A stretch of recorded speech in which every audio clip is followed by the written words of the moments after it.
Welcome to the G.N.A. podcast, Games, Nerds, and Alcohol, where, I've been drinking again. I was actually planning not to drink tonight for reasons, but then some shit happened, and I said, you know what? I'm drinking. That's happening. Drinking. It's been a long week. I'm doing it. We don't have a special guest tonight, other than our three special guests, which we have got Damok. How are you feeling tonight, man? I bought that fucking book, man, but I'm all right. Dude, he's coming on. I think it's 2 weeks from now. 2 weeks from now, he's coming on. And we got D from Microbrew Gamers. D, how you feeling, man? You know, pretty special, as my mom tells me every day. I don't know if it's a compliment, though. I'm gonna run with compliment. It's a good thing. Yeah, me too. Special. And we got Erin Da Destroyer. I love that smile. How you doing, Erin? I am fantastic this evening, and I have also started drinking already, but only a little bit. I'm still on, the first one. Yeah, those teeth are so straight. I know. Mine are hers. Yours are pretty straight there, Ross. Hers, of course.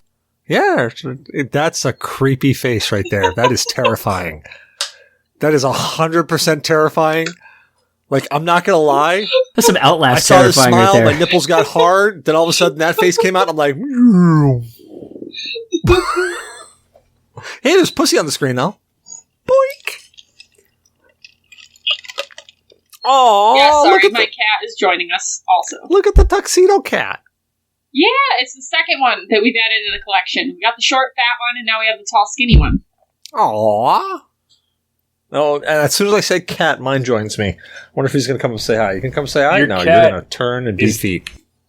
Your cat is not fat until it's Shadow Fox cat fat. Oh, Mussolini or Hitler. Yeah, those are... Have you seen Katarina yet?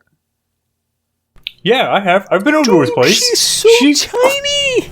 I know, she's so friendly and so playful. I love her so much. She's so tiny, she's so cute. I love her. All right, well, first segment of the show, we always have to get into what have we been drinking?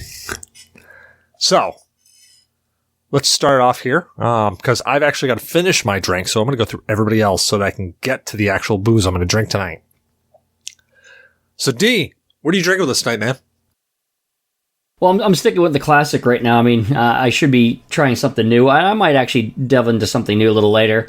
But I started up with, of course, orange juice and Sprite with some Grey Goose. Because, nice. I felt a little congested, so I thought I'd kill off whatever was in there first. Because that's my trick. If you get anything in there, I just kill it off. Yeah, just make your blood alcohol level so high that nothing can live, including you. It worked, My dad's next to Immortal, so, I mean, it's got to work. I've got some of those genetics, yeah. I was going to say, how's that man doing? He's had such a weird thing. First off, your liver's gone, you're gonna die. Then, it's regenerated. Oh my God, you're gonna die. Oh, you're regenerated. Is he like a Morlock or something? Does he eat children or something like that? He might. He's pretty grouchy. But, I mean, he even regrew a spleen, so I don't know. I mean, he's regrown his liver 3 times. He's regrown his spleen. He's regenerated lung tissue. Yeah, he's pretty much, I think Immortal actually is doing pretty good lately. Is his name... Mom just got back from Florida. Is his name possibly James Howlett? Well, funny you mention is that, conveniently, we need to get a new driver's license for him, because, you got to get that new license so you can fly and do everything.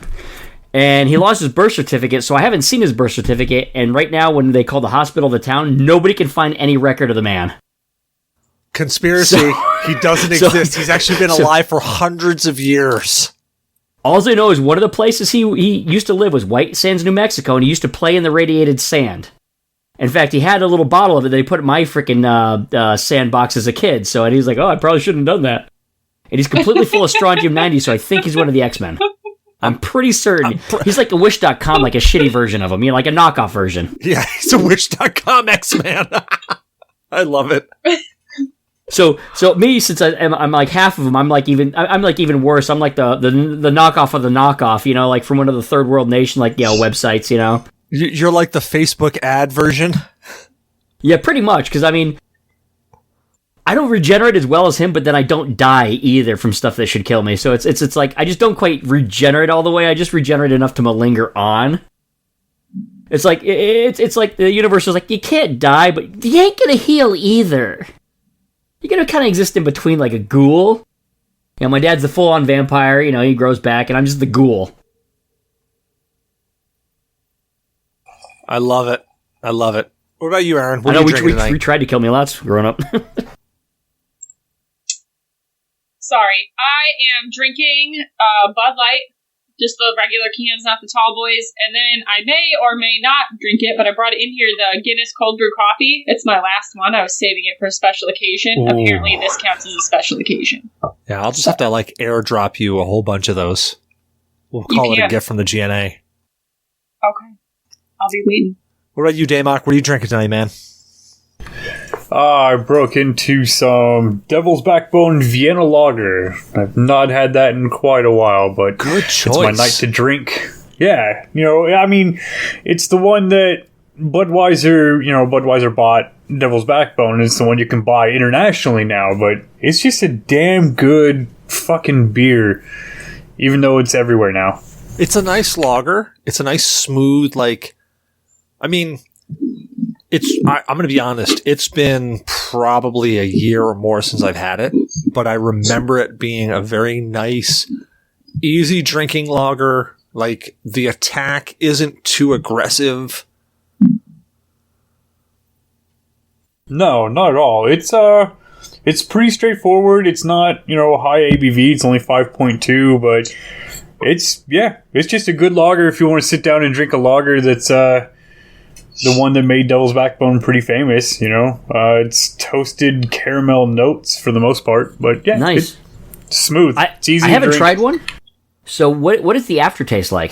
Because that's usually what kind of gets me in some drinks is the aftertaste. Really? I don't notice an aftertaste, and like I said, I've reduced my drinking to like 2 days a week, and I only drink a little bit. And I haven't had Vienna Lager in a really long time, but I sat down, and this is my second one. And yeah, maybe a little teeny hint of caramel after, but nice, because I love caramel notes. Yeah, sounds right up my it's alley. real light. Yeah, you gotta do bamboo rum then, man. If you like caramel, bamboo rum. My question for you quick. You stopped smoking, right? Cigarettes and all of that. Yeah, dude, I quit smoking a couple years ago. I switched from smoking to vaping, quit all nicotine a couple years ago. Okay, no. And the reason I ask is because oftentimes smoking changes your taste buds. I smoke a cigar every now and then. If I'm really drunk and people are smoking, I'll have a cigarette, but I don't smoke regularly. So that's why I was asking, because Devil's Backbone, the lager, as I remember it, was, I remember it as fairly smooth, a very easy drink. I would call it an all-day drinker. Like 90-minute IPAs are not an all-day drinker to me. 60-minute IPAs, I would put as an all-day drinker. Devil's Backbone, all-day drinker. Guinness, all-day drinker. That I kind of classify them as that. Yeah, dude, I completely agree. I can drink Vienna Lager as an all-day. Like, you just pick one up. It's smooth enough. It's better than... I've been drinking Bud Lights, and I'm not trying to diss Aaron's choice of drinks. I've been drinking the tall boys of Bud Lights on my drinking days. But yeah, it's far better than I think Bud Light. It's not as strong as Newcastle, but Newcastle's a brown ale, and this one's more of an amber lager type deal. But yeah, I could do it. Like, I can drink Newcastle all day. I can drink Vienna Lager all day. Yeah, Newcastle. Yeah, really fucking easy. Yeah, So if I do get to transfer over to Germany this year or next or whatever, Aaron, you got to come visit so you can drink some real beer. Ooh, I'm already calling it. Okay, real beer. G.N.A. excursion to Germany. I'm calling it. Hell yeah, I know where to go. I was gonna say, Got ironically, plenty of German friends over there. like, now that things are opening up, I can actually travel for work, and I think there's someplace over there I can go. So, ooh. all right. So now on to what I am drinking, because I'm super excited. I actually bought this rum last week when I bought the bamboo rum. Which, dude, D, if you like caramel notes, you got to try bamboo rum. It's a straight, it's the whatever, like, normal dark rum that they have. It's not like the cream or whatever other, like, there's a bunch of other ones I'm going to get eventually to try, but it's just a straight bamboo rum. Dude, if you like caramel, that is the way to go. Straight. Ooh. It was super. Message me later. Super smooth. Yeah. A bamboo rum. I'll look get for it. Yeah. Fuck it. If I come up there, I'll just drop ship some to you because it's caramel nice. All the fucking way. 100%. God, I love caramel. Love it. And I like how you said caramel and I said caramel. I like how we got those two different ways of enunciating that word in the same podcast. That's fucking awesome. I don't really know which one's the right way. You're a little on the British side, and I'm a little on the illiterate side, I guess. You know? No, that's both ways of enunciating that word are correct. Am I saying the right word? Enunciate? Is that correct? Or is pronounced? Yes, that is correct. I'm super drunk, by the way. Like, I am so fucking late right now. Like, well, actually, pronounce it. Enunciate is to say clearly. Pronounce it is how we actually say it. Yeah, there we go. Well, yeah, I've been drinking too. Sorry, I am going to be drinking tonight, and so let me rephrase. Let me start off. I've been pre-graining with some Kraken rum, because I like Kraken. Kraken's easy. I love Kraken. It mixes well. It's a great mix in rum. It's not good straight. And I think I've already said that, but it's great mix in rum. So I started off with some Kraken, just to kind of, lube the chute, get myself in a good mood. And, this fucking chair is squeaking so much and it's annoying the piss out of me. And I swear to God, I'm going to rip this chair apart after I'm done and grease every fucking thing. Anywho, what I am drinking is a rum called Flor de Cana. And I'm going to bring this up to make sure that I am saying it right. Flor de Cana? Unless with that little thing above it, it's Cana. Maybe Cana. Flor de Cana. Well, it's a 12-year-old rum. It's 40%. Sounds tasty already. So it's a 12-year-old. It's 40% by volume. The reason I actually picked this one up, normally I pick up a rum depending on if I've never heard of it or if it's got a cool name or if it's got a cool bottle because I'm simple like that. Look, I'm a dude, all right? Warm, preferably wet. I'm good. This, had the label on it, carbon neutral certified. And that piqued my interest. Carbon neutral certified. I've never heard of that on a rum. That's cool. Let me check it out. And then I read on the side and it says fair trade certified. And then it says 50,000 trees planted annually since 2005. So my assumption now, of course, is that this rum distillery funds planting those trees.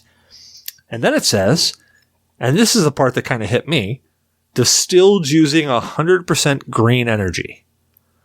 Now, I didn't know energy had an actual color. I thought it was just kind of color free, or unless it arcs, you get kind of a blue spark with a little yellow there. But I didn't know it had an actual color. So that's cool. Green. I like green. Green's a good color. Green money. Grow money. Yeah, great green. I like that. And then, of course, the absolute most important thing, it's gluten free. Because I'm really concerned about gluten in my life right now.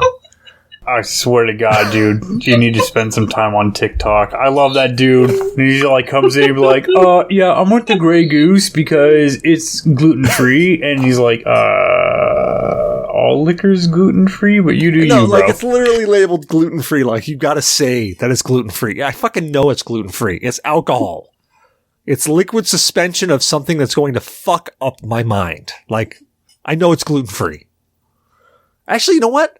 Oh, dude. I want to find an alcohol now that has gluten in it. That actually reminds me what you're bringing up about the whole carbon neutral. They had the carbon neutral or whatever, one of the first official carbon neutral distilleries is the Appalachian Gap Distillery up in Vermont, Middleton, Vermont. I'm thinking I might have to try this. I just got a Ridgeline Vermont whiskey not that long ago. Oh shit, that looks good. I have not cracked into it yet. It is barrel strength, barley, corn, and rye mash. Ooh. It's aged in oak barrels for at least 3 years. Ooh. It's distilled and bottled by the Appalachian Gap Distillery. It's 130 proof. Whoa, it's 130 proof? This is still sealed. Yep. Okay, I'm not... So I've not I'm cracked not into going this to yet. lie. I'm about half-mast right now when you're saying that. I'm like, I want to come up and visit you just to try that whiskey. So I have not cracked into this yet. I'm highly tempted to now, or I'm honestly tempted to when you visit. My nipples got a little hard, and it might be because I've been working out a lot and I got a lot of chafing going on, or it might be that you just said that you got that whiskey. One of the two. But anyways, I got to finish what I'm fucking drinking. I haven't even said anything about it yet. Sorry.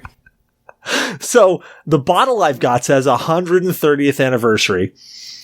So I'm going to give you, the smell is a very typical rum smell. It's got a very strong sugarcane like tip. So the smell hits the tip of the tip of the tongue.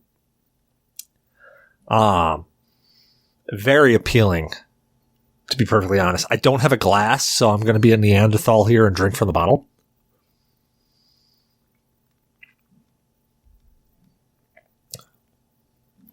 Woo! Wow. Okay. So the attack is rough. I'm not going to lie. This Flor de Cana, the attack is super rough.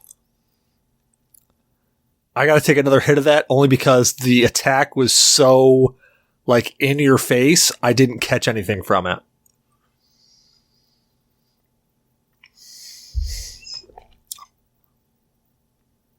Okay, there we go. All right. Now that I know what to expect, it's got the very distinct sugarcane rum flavor that you're used to with a dark rum. Has no like oak, sherry, or any barrel finish to it. A lot of caramel notes.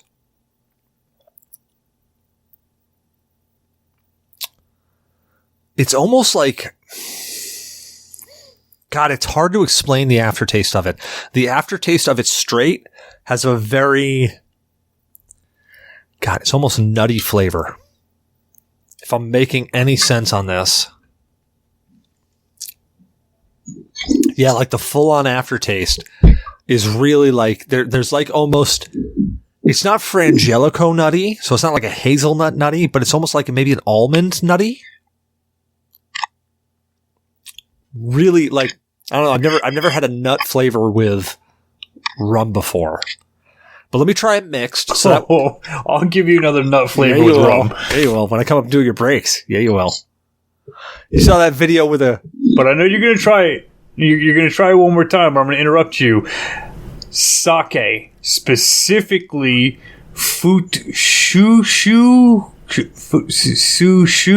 sake, which is quote-unquote non-premium sake, is questionable when it comes to gluten contents. But I can't find a fucking alcohol aside from non-premium sake that could potentially contain gluten. Now I'm on it. And I've been looking, unless they specifically add gluten to it, and no one does. I'm on a fucking mission. I'm going to find alcohol with gluten in it, and I'm going to try it on this goddamn show, one way or another. I'm going to do it. I'm going to do it. So now I'm going to try it mixed, and my common mixer for rum is Coke, so I mixed it with, Coke Zero, because I'm trying to watch my waistline. Like, I don't fucking know. Like, it's like I'm 40 and my metabolism hasn't slowed down or some shit. So, let's try this out.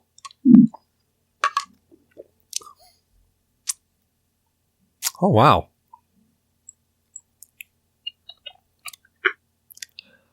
Yeah, so at anything, and I don't have it, but I'm going to say that this rum is probably best sipping out of a snifter with like a couple of drops of water and it's open it up to get rid of some of that burn and really give the rest of the notes out, because mixed, I'm going to be honest, it's pretty horrid.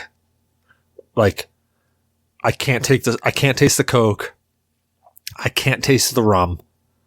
It's just made an amalgamation of horror. It's kind of like in Galaxy Quest when they tried to teleport the pig lizard up and it turned inside out and it started exploding everywhere. That's what this is mixed. It's not a mixer. Maybe it would mix well with other things, like if I made a rum drink that had this with it. But this and Coke? No. Don't do it. Like, 100% don't do it. I'm actually very disappointed that I have to finish out this drink right now.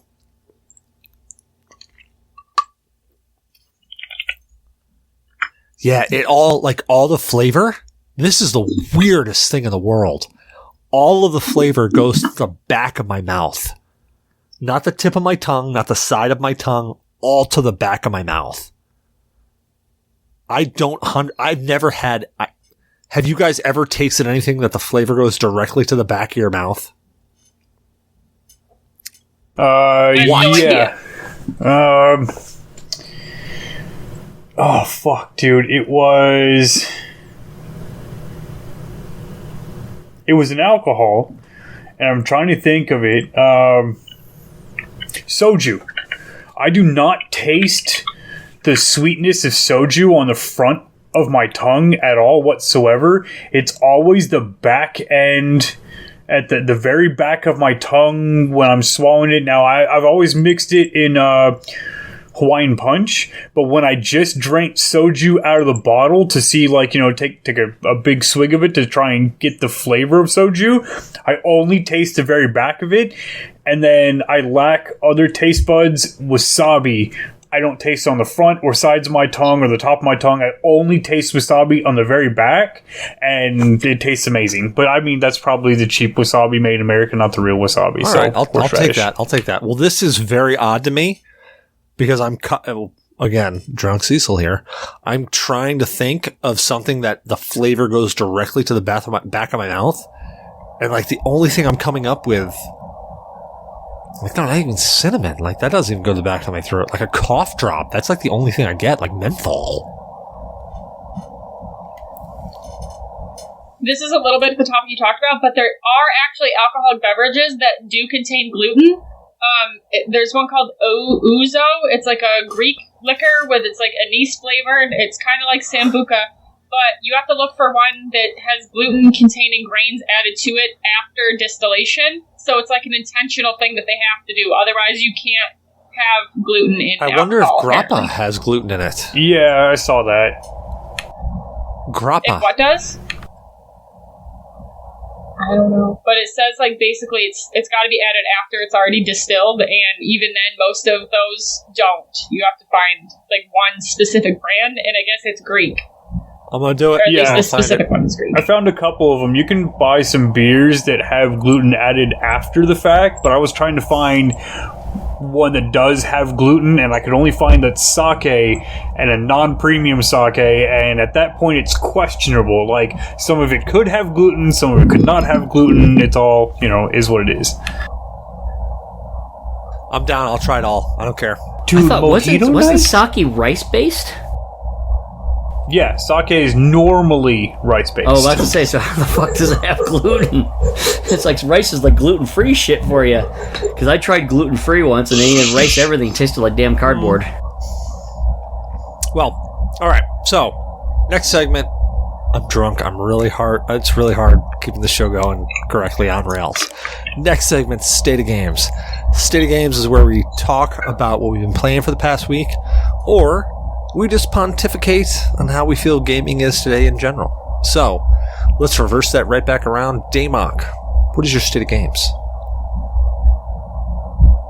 Well, I am seriously awaiting the Steam Deck, and I couldn't hold out any longer, so I plugged in my Xbox controller and downloaded Aperture Desktop, the one that's supposed to be for the Steam Deck that, you play and have a good time and all of that, and it kind of teaches you how all the buttons on the Steam Deck and how it works and blah, blah, blah, but you can play without the Steam Deck as long as you have a controller. A controller is absolutely required. It is not a keyboard and mouse game, except for the print screen button, or I think it's F12 in Steam, or whatever the fuck. So yeah, it's along the lines of Portal, as far as it's set in the Portal universe, but it was a lot of fun. It's a quirky little short game. It was a ton of fun. I really want my fucking Steam Deck now. But yeah, other than that, I have been playing Minecraft on my Minecraft server, which anybody can join as long as you're not a fucking douchebag, because children play on the Minecraft server. It's pinned in the G.N.A podcast Discord. But yeah, I've been doing that with Vintage and a couple other people screwing around, playing some just Minecraft. I know it's kind of boring, but here's what it is. Minecraft's not boring. I've even jumped on. Now, I suck at Minecraft because they've changed so much, but I respect the game. It's still fun. What about you, Aaron? What's your state of games? I've been playing Elden Ring, which I love it, but also have the same. It's not even a gripe because it's like you know what it is, but just the constant dying makes me sad, and also the not being a person who likes. I don't like to look up everything in the game to like find out what I'm supposed to be doing, but like Elden Ring and Dark Souls does this annoying thing of like you not knowing something is important or that something exists unless you specifically Google it, or you're one of these crazy people that, has to like find everything in a game. So like I know that I'm missing stuff in the game just by trying to play without Googling things, but I have no fucking idea how much I'm missing or like what's important or where to find it. And then I just got told today that apparently there's fake fucking walls. So now I'm supposed to walk around and slap all the walls with my weapon to see if they're, like, actually hidden rooms and shit.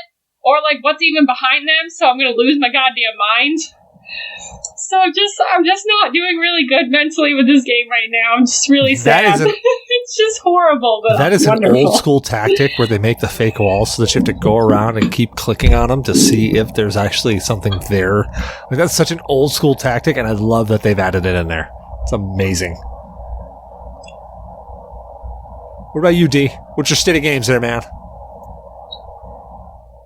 Well, I've been playing Triangle Strategy on the Switch, the tactical RPG that came out. It's fantastic so far. They did a really good job with it. Very reminiscent of Final Fantasy Tactics, but with a little bit more dimension to it. You know what I mean? They use those 2.5 HD graphics, and they have now a lot of terrain. So it's a terrain and like your level, where you are. How high you are, but it makes a lot of difference in the game. Having the high ground, Obi-Wan and, Anakin type deal, high ground is really important. Bitchin'. I've also been playing some Elden Ring and getting my ass absolutely handed to me by all the bosses, so I've been trying to sneak around and avoid everything powerful. I gotta play that game. I actually accidentally ended up with 2 copies. How? So, I originally pre-ordered and forgot that I pre-ordered it at GameStop, right? So on the day it came out, right? I drove by. I was like, oh, maybe GameStop has my copy, and GameStop was actually closed because the weather was bad. So they actually wound up being good to their people for once and closing. So I was like, shit, it's actually closed today. And I'd forgotten that I was going to check to see if they got in one of like the special editions or some shit, and I just forgot about it. So I went over and stopped at Walmart. I was like, fuck yeah, I'll grab Elden Ring and try it out. Fast forward, the day of Triangle Strategy coming out, and I was going to go and stop on my way home and get it, and wife's like, I need you to do this instead. I'm like, oh, but I got this game. She's like, okay, I'll pick it up for you. So it turns out that, I already bought Elden Ring, and I was going to have her pick up Triangle Strategy. Well, I still had a copy of Elden Ring reserved. And the guy being kind of a bit of a buddy, he put aside my copy of Elden Ring, but also put like the goodies, the pre-order goodies with it. So I had that waiting for me. So my wife picked up everything, so I ended up with a second copy of Elden Ring. So if you have a PS5, I could send you one of the copies because it's still sealed, shrink wrapped and all. Well, shit. You know what? I'm drunk right now, but catch me when I'm sober. I don't have a PS5 yet, but GT 7 came out for PS5. And I'm looking for a reason to play that game because I fucking love Gran Turismo. Like, full on. I do too. I'm actually seriously considering picking it up. That fucking game. So I'm looking for a reason to pick up a PS5 now, which I have to not. And that's the whole reason why my phone is nowhere near me right now because. Cecil, I heard Target has them in stock, like physically, because you could use a disc-based PS5, because I got an Elden Ring for you right Prime. here. Don't tempt me. I will drunken Prime. Oh, I know. I'm like the little devil on your shoulder, little devil's advocate. You really could use a PS5. I got a free game for you. It saves you money. For the same price as that PS5, you too could have a GMMK Pro keyboard. Yeah, okay. I already have a PS5 controller. I could just get a PS5, get a second controller, and play 2-player with people on my couch. Are you still out that's there, what I can Levi? do. No, man. Brad? I'm super stoked that you're going down the route of that keyboard thing because you are literally my guinea pig of shit I want to do to mine. All right, So I'm still when I come over and I hear your keyboard, you. or actually, to be perfectly honest, when I edit your audio tonight or tomorrow or whatever the fuck I do, if I hear the clicks out of your keyboard when you mute, that'll be the telltale sign. Because if I don't hear them in your audio, that tells me whatever you did was fucking epic and I need to do it with every keyboard I own.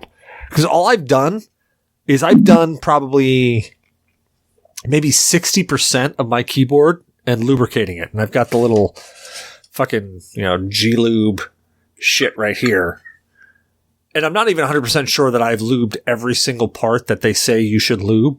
But what I did lube silenced a lot of my keys, except for the clicking parts of the keys that I want, like the blues that I have. But that'll be the telltale sign when I go and edit your audio. If I get that click from where you hit your mic mute key, if it's still there, then I know, all right, didn't do much. But if it's not there, then I'll be like, yeah, I gotta fucking do that. You might still be able to hear it. I didn't completely silence it, but it is nowhere near the ducky that I have. But so they're talking about, we're still talking about State of Games. The girls all went to Reclaim Arcade. Oh, bitchin'! And oh yeah, they've been going there quite a bit, man. It's fucking great, dude. It's like $15 to get in. You play all night, and it's all like the whole thing. But Flightless is sitting there, and she had to go and get Selkie because she just came out to help her get the game out of the Nintendo. We're talking about the original NES. And then she asked me why the hell she has to turn it off before she can take the game out. Oh man! So, because you can play Atari games, Nintendo, all that wonderful stuff. They have that whole thing on that old ass TV too. That you have to walk up and click the little knob to channel 3 and everything. Oh, they got the CRT, the old school. Oh yeah, dude! And it's an old ass couch that you sit on and everything. It's fucking phenomenal. You can watch movies because they have it's a video store and it's all VHS, no DVDs or anything. Yeah, it's really cool. So you can watch movies and play video games on their little retro section, and then they have all the old arcade games. And yeah. So the 80s still lives somewhere. I gotta stop up and you gotta bring me there. Seriously, I just gotta stop up with a 6-pack of 90s, and you just gotta bring me there. Oh yeah, dude, and you can buy, I don't think you can bring your own alcohol to it, but you can buy alcohol while you're in there, and it's fairly decently priced. I can drink a 6-pack in the parking lot. I'm good. Yeah. Time for a trip. Time for a trip. Seriously, yeah. I would say, D, you come down, we're going fucking there. We're going there. Yeah, dude, you can spend all day there for $15. Well, my State of Games is actually really fucking lame. I've been working a lot. And I've been super fucking exhausted. And I honestly, I haven't had the will to play games, to be perfectly honest. I've just been so fucking busy at work. And it's gonna eventually equalize, and I know that. But as of right now, I've just been pushing super hard to try to, make my mark type of thing. So I really haven't played anything. I played a little bit of Metroid Dread. And by a little bit, I mean the minimal amount you can possibly say that you actually played. I think I fired it up the other night for maybe 20 minutes. I don't even think I actually advanced in the game. I think I've just spent 20 minutes fighting the same boss. And I got fucking stuck, and I was like, fuck it, I'll play it later. So I literally have played nothing. I jumped on, actually, you know what? No, I jumped on Minecraft for about 15 minutes, 20 minutes the other day. Jumped on Damok server, played that for a little bit. You know what? Hold on. I did play a single strike in Destiny 2. I jumped on and I played a single strike, which lasts about 15 minutes. And just, yeah, like, I'm sad. It's super sad, especially being the host of a podcast called Games, Nerds, and Alcohol. I'm really focusing on the alcohol this week. That's my shtick. That's what I'm doing. Dude, just blame it on not having the Steam Deck so that we can just hurry up and get our fucking Steam Decks. Because honestly, if me and you had a Steam Deck, we'd be sitting on the couch playing games all fucking day while life passes us by. I haven't got my email to get one yet either, and I have it pre-ordered for Q2. So dude, I even have the email. Pixel Remaster of Final Fantasy VI, and I like, dude. Okay, everybody, if you don't know by now, everybody should know that I love Final Fantasy IV, and I've got the Pixel Remaster of Final Fantasy IV. Whatever, Final Fantasy VI, I recognize as a superior game. Like, I admit that. Even though I love Final Fantasy IV, and I will fight that fucking battle until the end of time, how much I love Final Fantasy IV, I recognize that Final Fantasy VI is a superior game. I was looking forward to playing the Final Fantasy VI Pixel Remaster for the longest time, and that they changed a bunch of stuff in it really gets me excited. Like, they added an actual opera voice to the opera scene in Final Fantasy VI. I'm super excited about experiencing that. I'm super excited about experiencing that fucking game again and feeling like it's the first time. Like, that's why I love these Pixel remasters. But I haven't even played that. Like, that's how sad of a life I live right now. I haven't even played that. But I'm making it up for you, Cecil, because I did pick up. I found it and started playing. I did play a little bit. I forgot about it in my state of games, but I played a little bit of Tecmos Deception on the PS1 too. I fucking love that game. That was the whole reason I picked up a PlayStation in the first place, was Tecmos fucking Deception. I just love setting up those tracks to kill people. Best, like, it's just so much fun. Like, the original Tecmos Deception was amazing. That's the one I picked up. And when they changed to Tecmos Deception 2, it lost a feel to it. It lost, like, I don't know, it just... Yeah, I mean, I still liked Kajero Deception 2. I'm not saying it's bad. But yeah, the first one is still my favorite. Yeah. You turned me onto that. No, I like it too, but I still remember, I love the first one because you turned me on to that series. Dude, I love playing that first one. And I sold the game years ago, and I regretted it. Now I got it again, and I'm like, hell yeah. Minus the load times in that game, which the load times in that game are painful. Absolutely, utterly. Like, I would prefer to have my dick pierced again than go through those load times. That's how painful they are. However, the game itself, like how it progresses, just being able to build on this mansion and it being a first person style, building traps, like luring people into it. It was so fucking badass. It's such a fun game. Like, if they could eliminate all the loading times in that game, like if they remastered it, oh my God, if they remastered Tecmos Deception, I would have to go to the hospital because my erection would last longer than 4 hours. I'm dead serious. When that game, like, I can recall seeing the ad for Tecmos Deception in Electronic Gaming Monthly, and I said, I have to get that game. There's 2 games in this world that I have watched and said I have to get that game back in PlayStation era. Let me shrink that down. One was Blood Omen Legacy of Kain. The second one was Tecmos Deception. Now, Blood Omen Legacy of Kain, that spawned a whole fucking series that, in my opinion, you want me to come get was him? fucking amazing. He wants to be held by you. Tecmos Deception didn't quite spawn a series that I thought was amazing, but the first game was fucking mind-blowing awesome. And looking at Damok's face, I don't think he's played any of the games I just talked about.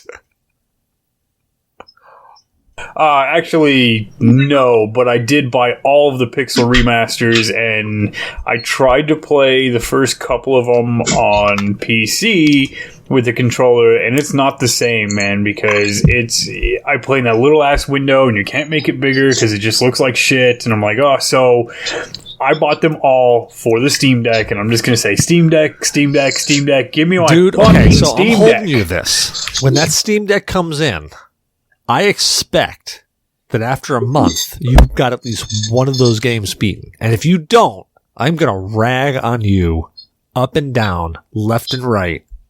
Like, it will be my mission in life. Dude, they're the number one.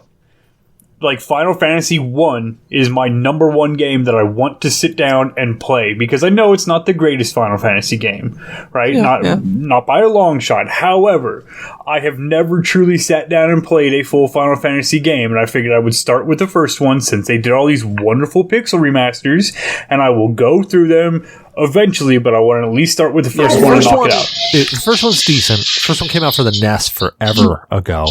Go ahead, D. Yep, shortly after the Dragon Warrior. Dragon aka Warrior is Dragon fantastic. Quest, yep. If you haven't played Dragon Warrior, they make it for like mobile for Android. It's 100% worth the buy. It's not a long game, and you can get through it fairly easily. I definitely suggest playing Dragon Warrior. Dragon Warrior is a fantastic game. Hey, Cecil, you know what other game they came out?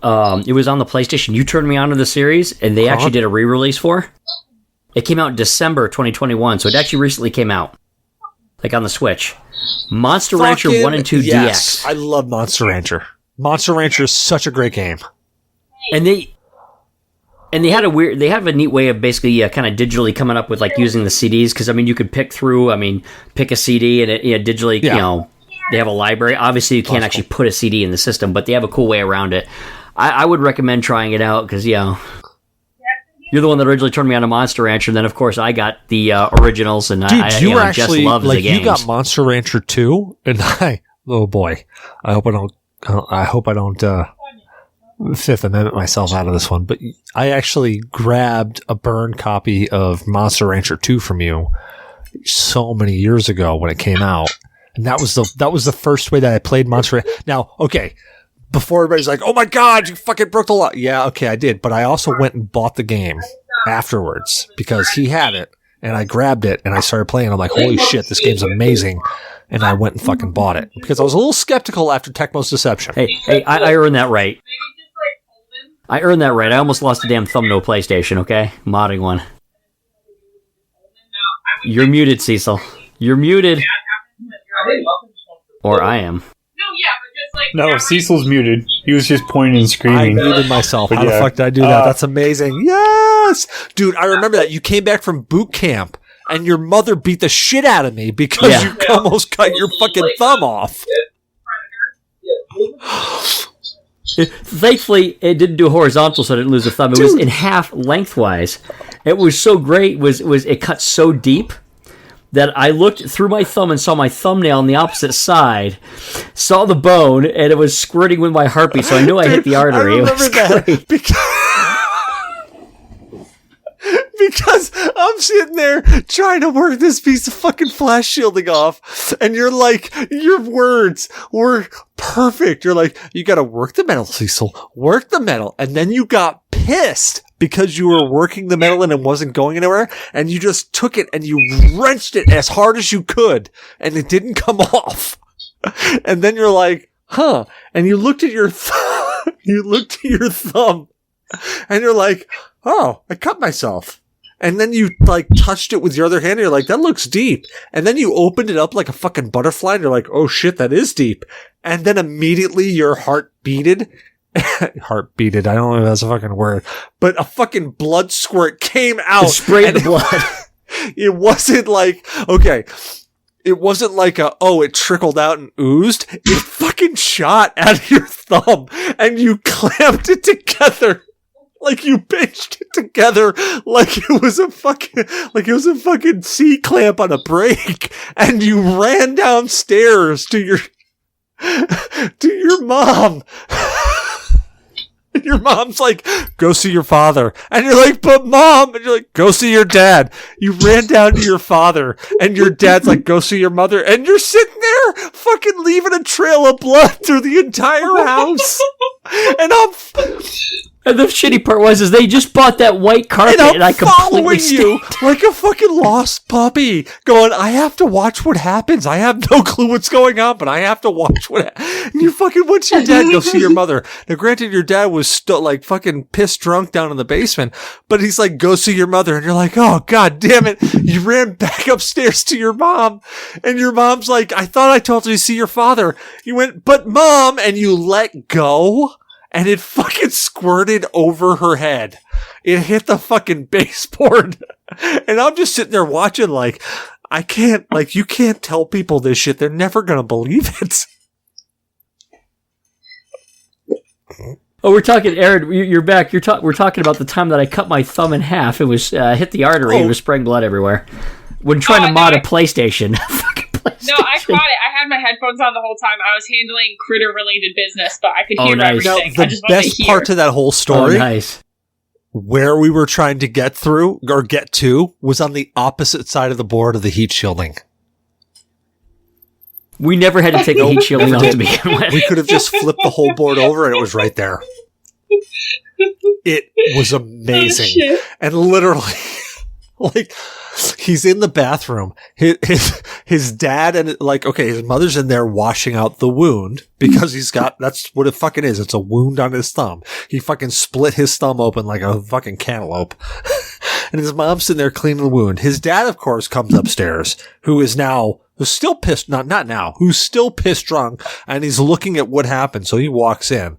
So his mother comes walking out. I'm standing outside of the bathroom as a conscientious observer. And she comes out and starts beating the shit out of me. And I don't mean like, oh, playful, closed fist, beating me till bruised the shit out of me. And all I can hear her say as she is beating me maliciously around the head and shoulders is, he's only been home from the army for 2 hours and you almost kill him? And I'm sitting there going, I don't remember actually doing this, but yeah. Oh my god. Oh, fucking A. And by the way, we never did go to the hospital. How we fixed this, we just super glued the fucker together. Super glued the thumb together. And in fact, if you look, I can still see the scar, but barely. In fact, it healed amazingly well. That super glue, dude, and that fucking worked. That flash shielding literally did such a fine cut through your thumb. It was like, it was amazing. Because at first it's like I looked at it, it's like no, I thought I nicked myself. I looked at it, didn't see anything, and then it's like I felt something sting. I'm like, I looked at it again, didn't see anything. Then I looked again and I saw like it looked like a paper cut, and then it started to bleed. You know, it was like the Japanese anime. It's like, you didn't cut me. Oh, maybe you got me a little, and then all of a sudden you fall in two pieces. It's like it got me. It was so thin. It was so finely cut. Perfect, and such a clean cut. I remember it like it was yesterday. Oh, I cut myself. Well, it looks deep. Whoa, that is deep. Whoa, that is deep. Like, it was... Holy shit, that is deep! As I'm looking at my thumbnail through my meat of my thumb, I see my bone, I see my thumbnail on the opposite side going... It was amazingly funny. Funny looking back on. At the time, as he's fucking, like, his heartbeat is pumping blood out of his body through his thumb, I was slightly concerned. Yeah, Squirt would spray with... It would spray with every heartbeat, so I knew damn well I hit an artery. But it was funny as hell. Just the jump back and forth, mom to dad to mom. And the only way he could prove that he was in actual dire danger here was to let go and let the thing fucking, like, money shot the backboard behind his mom. Like, that's how it worked out. And I'm just sitting there watching it like... I can't believe I'm watching this right now. Like, it was so ethereal. That's what it was. And then when Mom walked out and noticed the rug, she was highly irritated that it was stained with blood, the new white rug. Oh, yeah. It was drenched, too. I ruined everything. She beat the shit out of me. She beat the shit out of me worse that night than she did when I came back in after I blew my hands off at your place. Like, she beat me maliciously. Well, I mean, you're pretty tough because she's knocked out another biker before, so you I lasted did, pretty well. But I've also been beat. I've also had the shit kicked out of me by my wife too, and she doesn't throw light punches. Yeah, she is a succubus. I mean, she's a demon, She is. so yeah, it takes some tough, she's a demon, hardiness but I love to her. survive that. Yeah. I mean, I tried to find that song to play backwards, but I failed. So hey, as long as you're happy, if man. you find that song, let me know. I'll just kind of observe. Conscientious observer. I cannot say that word right. Like, I am fucking that word up, aren't I? I feel like I am. I totally am. I've had a lot of rum tonight. So much. All right, so we actually have a topic. Hold on. Did I miss anybody for State of Games? Okay, good. No, we're good. We just need to get to the topic. All right, We've good. all done So State of now Games. we got an actual topic, and I've got a topic, and then I've got a question, a thought process question, which I don't want. When I ask the question, I don't want anybody to like fire up Google and actually find the actual answer. You mean a thought theory? It's a thought-provoking question. Or thought experiment. I'm sorry. Now I'm drunk it's a and I'm thought fucking up experiment, too. that's Damn it. But I'm putting criteria on this. I don't want people to Google this. I want to like fucking see your hands type of thing. I want this to actually be a genuine, organic conversation because it's a good question and it made me think, and I want to see how like everybody else thinks. But the topic for tonight, the actual topic, cloud gaming. Now, we've seen cloud gaming in all sorts of different avenues. We've talked about it before. It's had a little bit of time to mature. And there's some other people that are in the arena now. So I want to talk about cloud gaming. And I want to talk about your experiences, your expectations. I really want to give a deep dive into cloud gaming right now. So just quick show of hands. Nobody sees it, but who's actually done cloud gaming? All right. So Aaron, you're the only one who hasn't done cloud gaming. So I'm going to hit you for a lot of questions on expectations. Okay. Because everybody else has done cloud gaming, so they kind of know what they're going to see, they know what they're going to feel. But I'm going to point at you for a lot of expectation questions, all right? So, cloud gaming. We've got all sorts of different people in the arena. We've got Shadow Games, we've got Stadia, we've got, NVIDIA GeForce Now. Wow. So, Luna. Yeah, exactly. Amazon's brought into the arena with Luna. There's a lot of great people coming into the arena. Now, Xbox Game Pass beta is also doing some of the cloud gaming. I'm glad you bring that up because that's something else I've tried. So I'm going to go quickly around the room and I want to talk, I want to get what you've done. I want to get what you've experienced. I want to get your play on it. So D, what have you used for cloud gaming? Let's start there. Yeah, I played at a friend's house on the Stadia a little bit. So I tried out the Stadia with controller or Stadia via Google or Google Chrome with mouse and keyboard. Controller. Okay. And tell me, what was your experience with Stadia when you played it? It was pretty good. I mean, he had a really good internet connection. So it was it was pretty fast and everything else. He had a beefy internet connection and, wasn't a ton of people on it. Wasn't one of those peak times. So it was pretty smooth. Couple times a little bit of stuttering, but for the most part, it went really well. I liked it. But I think it highly really depends upon the area you're in, such as the quality of the internet connection you have.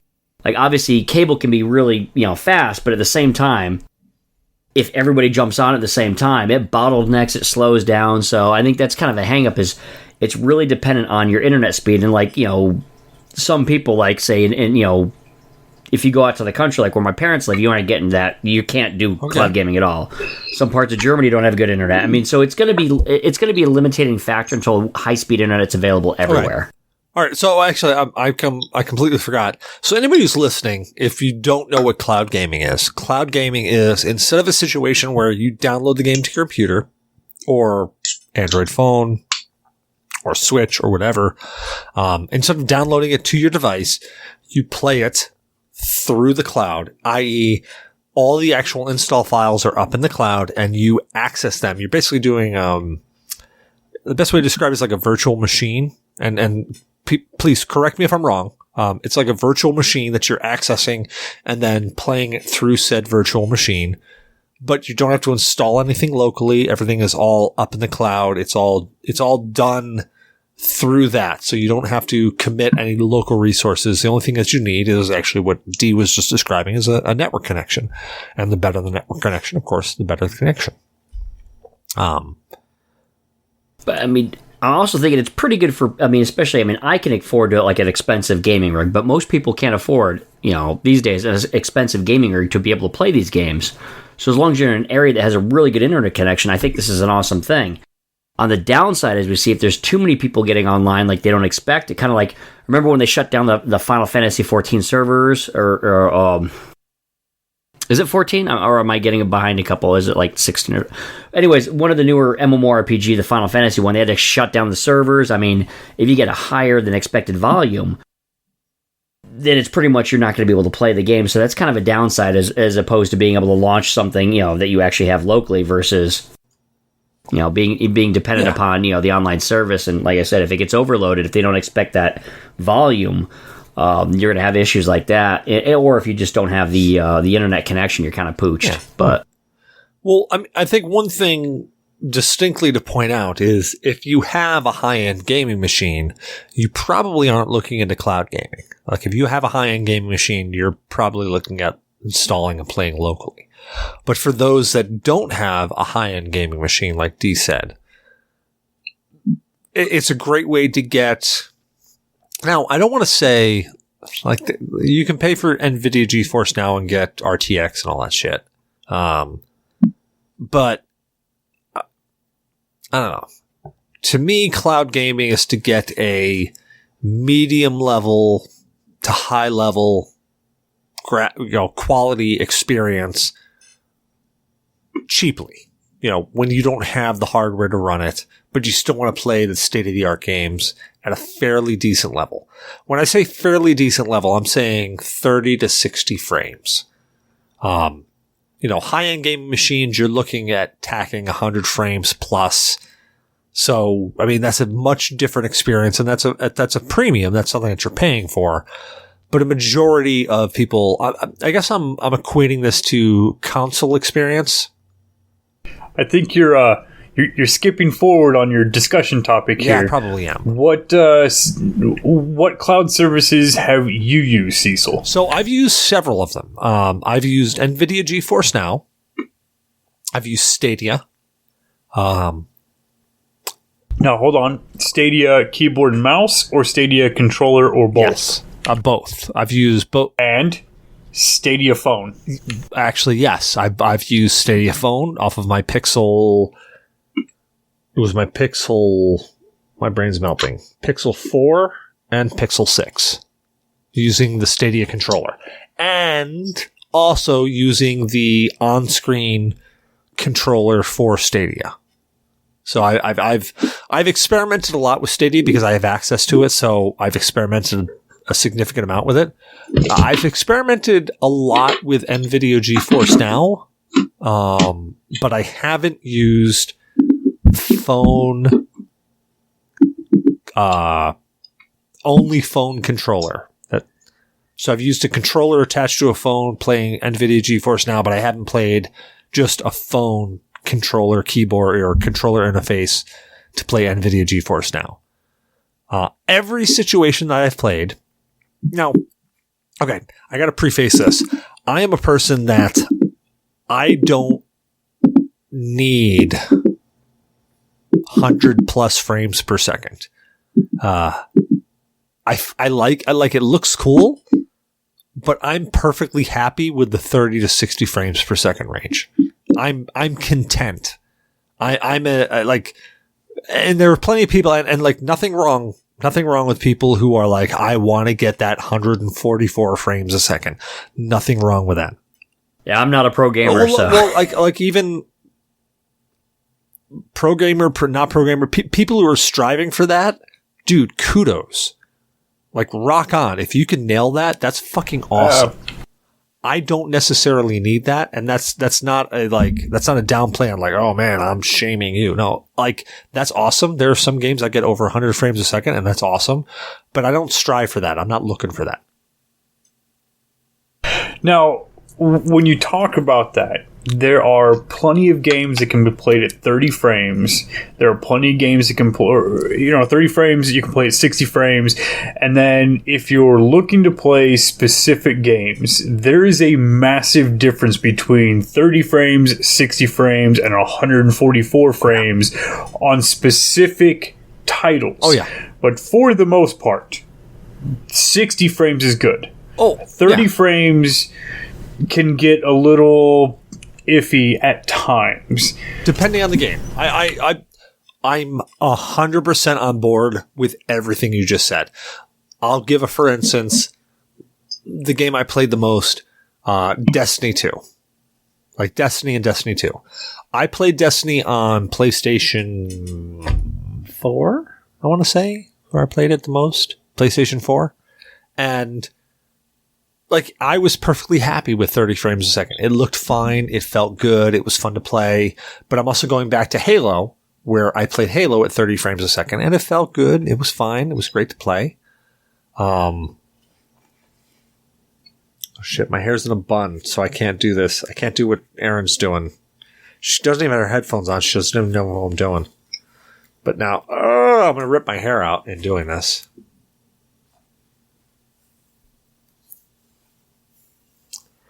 But now... Sorry, guys. We're all being stupid and seeing if we can hold our hair up above our lip, like, to give us a mustache. And mine's not long enough. Damok has no chance. Cecil has a full-on beard, apparently. and Dee's doing really good over there. I can't do it, though. Me and Damok are left out in the cold on this. Well, I'm looking like Dr. Robotnik when I do it.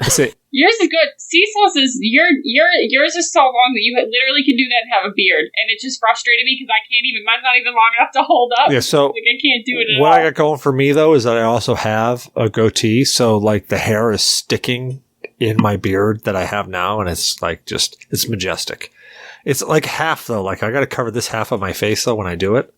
So like when I do this, I just got to cover like this half of my face, and like I got it going on. A side profile, yeah. I forget how long your hair is because I've actually only seen it down like twice. So then every time it's down, I was like, his hair is so beautiful and like majestic, and it looks so shiny. I don't know how it looks in person, but like on camera, it's like he's got. I don't know if you guys have ever seen it, but like obviously people listening is who I'm talking to, not people who are here. We can see him right now. Like, it's like golden and really flowy. Just like, it's majestic. It's like that tune from like PC Master Race, against the console wars, the flowing yellow hair. Thank you. Yeah, it's majestic. It's like a lion's mane. It's beautiful. I'm so happy. And then when Cecil pulls it over to do the kind of across the mouth thing, so he gets the beard, it looks like ZZ Top. I got the ZZ Top going on. What the hell is that symbol? Oh, that's some flowing hair right there. What is that off of?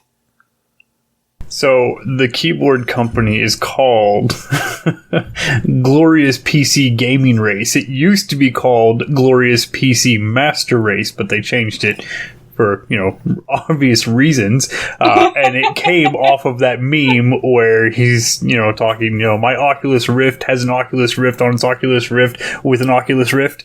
Yeah. That's a great video, by the way. I'm going to steal this. I'm going to steal this from D. I'm Amish.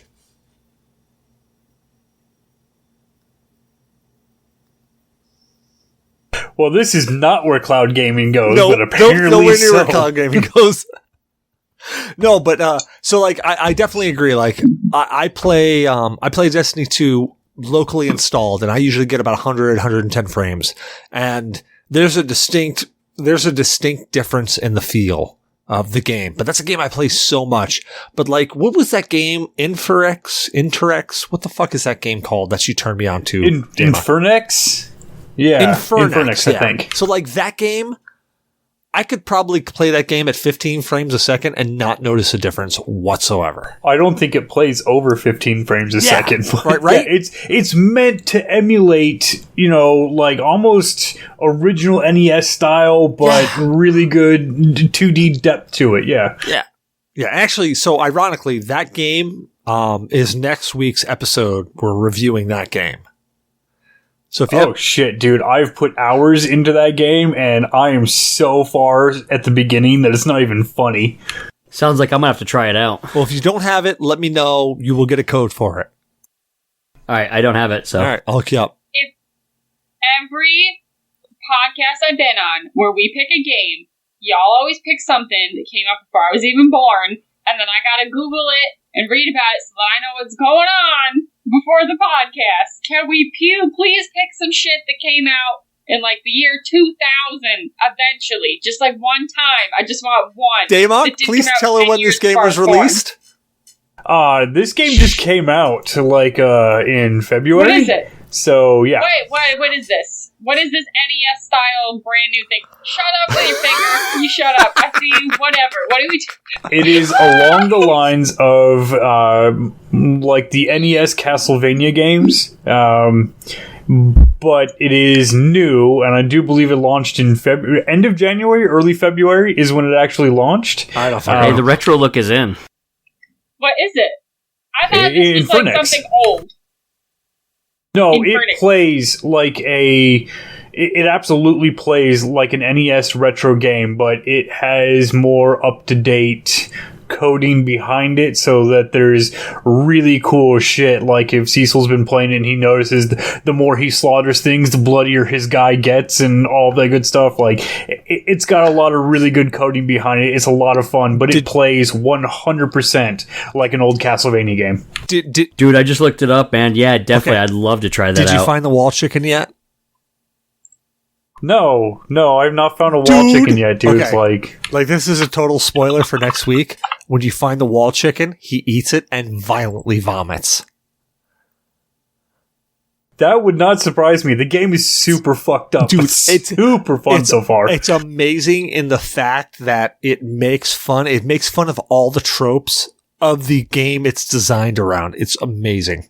I'll hook you guys up. Hey, look, first off, there's a fucking Belmont in the fucking castle. Erin, am I friends with you on Steam? I don't know. I think I'm friends. I know I'm friends with Zyber because we played something, but I don't know. All right. If we're not, it's my info's the same on every single thing. It's Erin Da Destroyer. Like that's how you find me. All right. Well, I'll message you my whatever that code thing is. I don't remember. Yeah. Message me that. I'll say if you don't have it, I will hook you up with the game. I'm already hooking you up with the game. So all you gotta do is play it before next week. 5-10 minutes. I don't care. Whatever. Same, Erin. Send me your friend code. I'll add you too. Oh, I do have you on there. I forget what I'm friends with all of you on and what I'm not now because I'm friends with you on random social media things, so I forget where I see all of you. But Cecil, I'm sorry, I jumped your shit about the Infernex game being old, and it actually came out super recently. So never mind, I'm a liar. And you did pick one that came out after I was born, so now I'm pretty pumped about it. I'm a liar. Well, it's shortly going to be in your library, so be prepared. Yeah, it came out on Valentine's Day, man. It's fucking great. No, it's a fantastic game. It's fun to play. It's got a very old school retro feel to it, but it's also got it's hard as shit. But it's got a difficulty level to it, depending. And even if you select, you can select. Well, fuck. You know what? We're getting in far away from cloud gaming. Let's go back to cloud gaming. So, Damok, what cloud gaming have you tried out?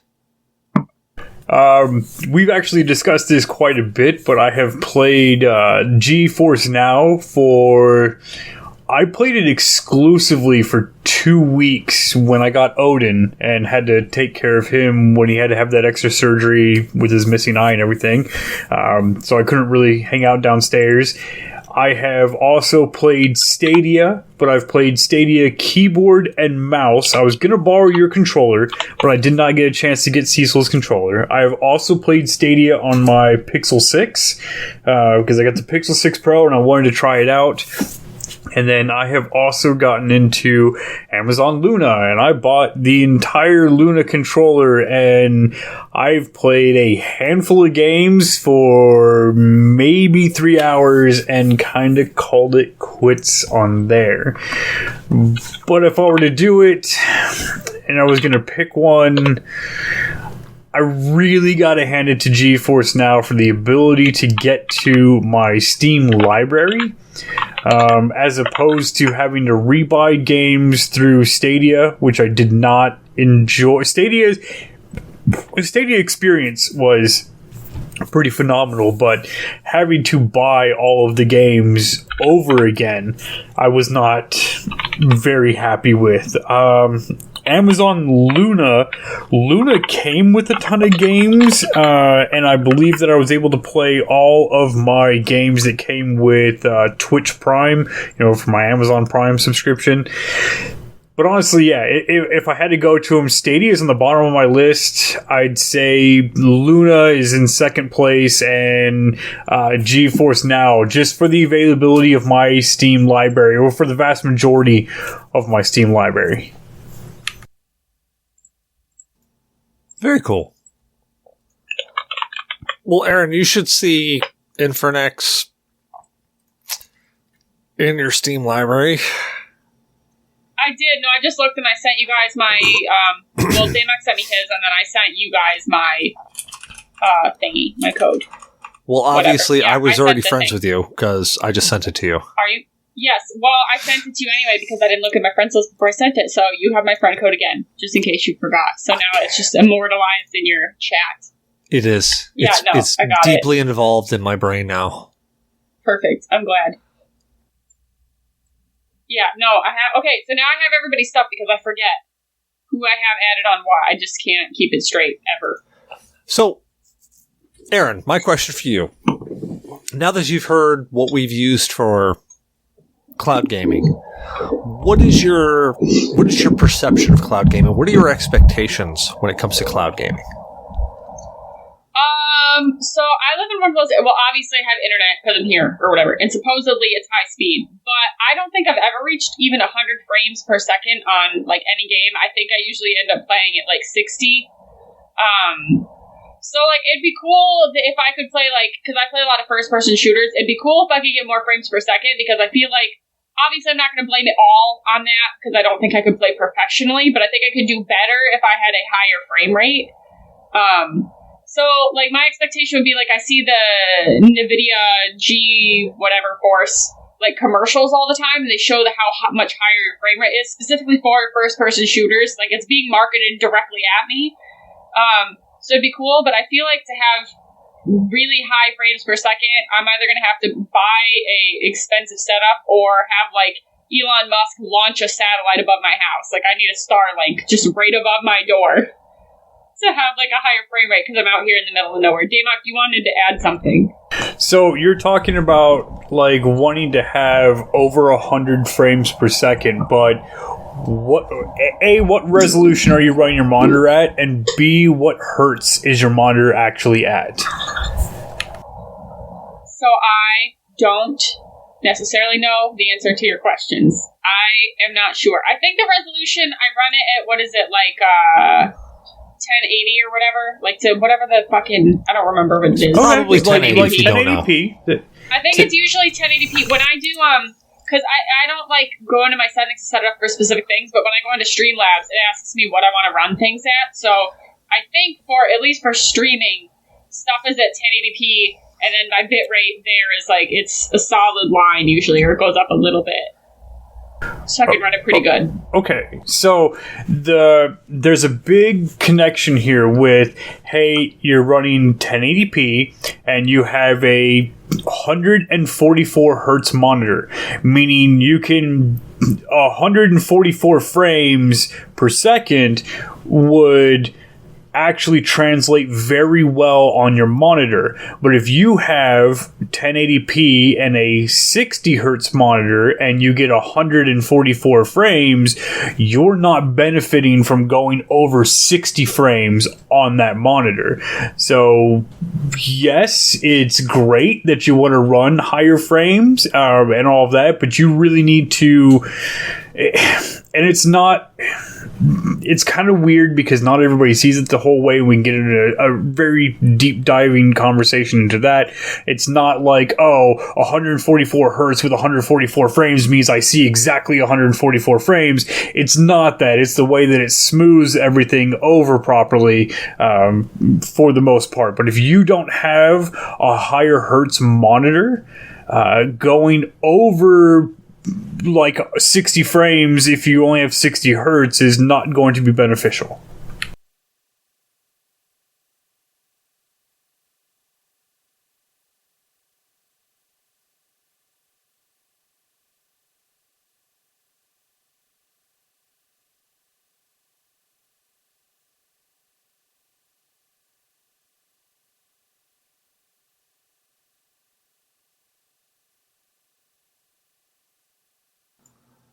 if you can give me a model number, then any of us, if you could put the model number of your monitor in lounge, then we could all look it up and go from there. But saying, and I hate to say this, right, because shit's labeled gaming, and I'm doing my air quotes, because, hey, it's a gaming monitor, this is a gaming mouse and a gaming keyboard, and fucking, that just means it has RGB on it.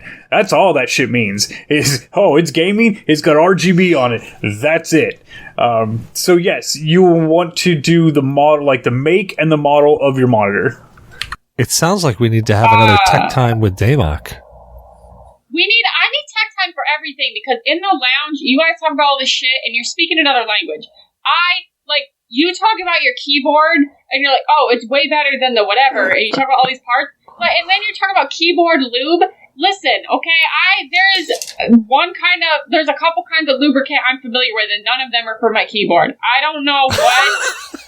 I didn't think that my keyboard needed lubricant. I don't know where to put it. I don't know if I'm supposed to ask permission first. If I gotta take it on a date. I don't know what I'm supposed to do.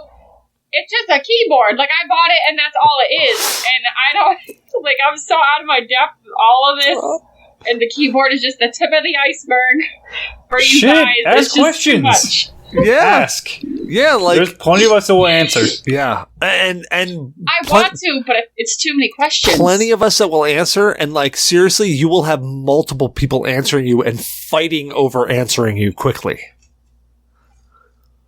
Well, I talked to I know that we're so off topic or whatever, and you can tell me to shut up. But so I went into just a general chat, and I've spent a couple hours just talking to Vintage about random computer things, and specifically what he does for work and everything, which I'm not going to get into on here because that's nobody's business. But just talking about that, and it's you guys have such an intimate knowledge of computers in a way that I'm just completely unfamiliar with. It's literally feels to me like learning another language, which I've only been semi-successful at.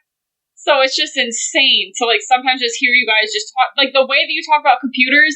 It's I've never put that much thought in anything probably in my entire life. Not even computer related, just generally speaking. And it's so overwhelming at times. But I do definitely want to ask questions, because I'd rather be stupid for 5 minutes than stupid for a lifetime by not asking. So we're all everybody else in this room that you're looking at right now are all IT professionals. And we're used to people asking, and I'm going to say this lovingly, we're used to people asking stupid questions. Every one of us in this room are trained in customer service. So when you ask a stupid, and I'm doing air quotes, stupid question, we're used to it. And we know that it's not for a long time, I thought everything I knew, everybody else knew. And it took me a while to realize that, oh shit, not everybody knows what I know. So it took me a while to realize that I have to not talk like they know what I'm knowing. So ask a question. Everybody will come into there being okay, here's your answer. And you'll get, the best part is, and that's what I love, absolutely fucking love about this Discord and about the community that G.N.A is. You will get so many different sides to the same question. And then you can look at it and say, okay, here's all the information I have. I can make an educated decision by just people answering the question. You don't have to Google shit. You'll get so many answers and be able to say, okay, I feel confident about all the answers I've gotten. I can take all of this information, ball it into what I want it to be, and then get the answer I want. Now, ask the stupid questions. You're not some fucking user that is sitting there saying, my Adobe no work, please fix Adobe, and then you go on vacation literally the next day, and I've been calling your office and emailing you, and I can't get fucking hold of you and shit like that. And thank God I don't work help desk anymore, man. Fuck that. But honestly, I've been through all that. If you're in the Discord, and it goes for anybody, if you ever join the fucking Discord, man, there's a shit ton of IT professionals sitting in the fucking Discord. from all different fucking aspects of IT professionals, right? We all do something completely fucking different, but we all have a very core basis across the board, and anybody can answer your questions. If you're in the Discord, you're considered friendly and not some stupid fuck user that is gonna send me the dumbest goddamn request. So ask. Nothing you can fucking ask is stupid. I will answer it. Vintage will answer it. Cecil will jump in on shit. Moonfat will jump in. Yeah, it'll be there. I want to point out, though, that it will be like throwing a lamb leg into a pool of piranhas, because we will all try to answer the question, and every now and then we will contradict on our answers, and we will fucking bicker back and forth on what the actual answer is. It's like fucking watching a piranha tank attack like a lamb. It's fucking hilarious. And oftentimes, like, and I'm giving away like a little personal, like, vice of my own.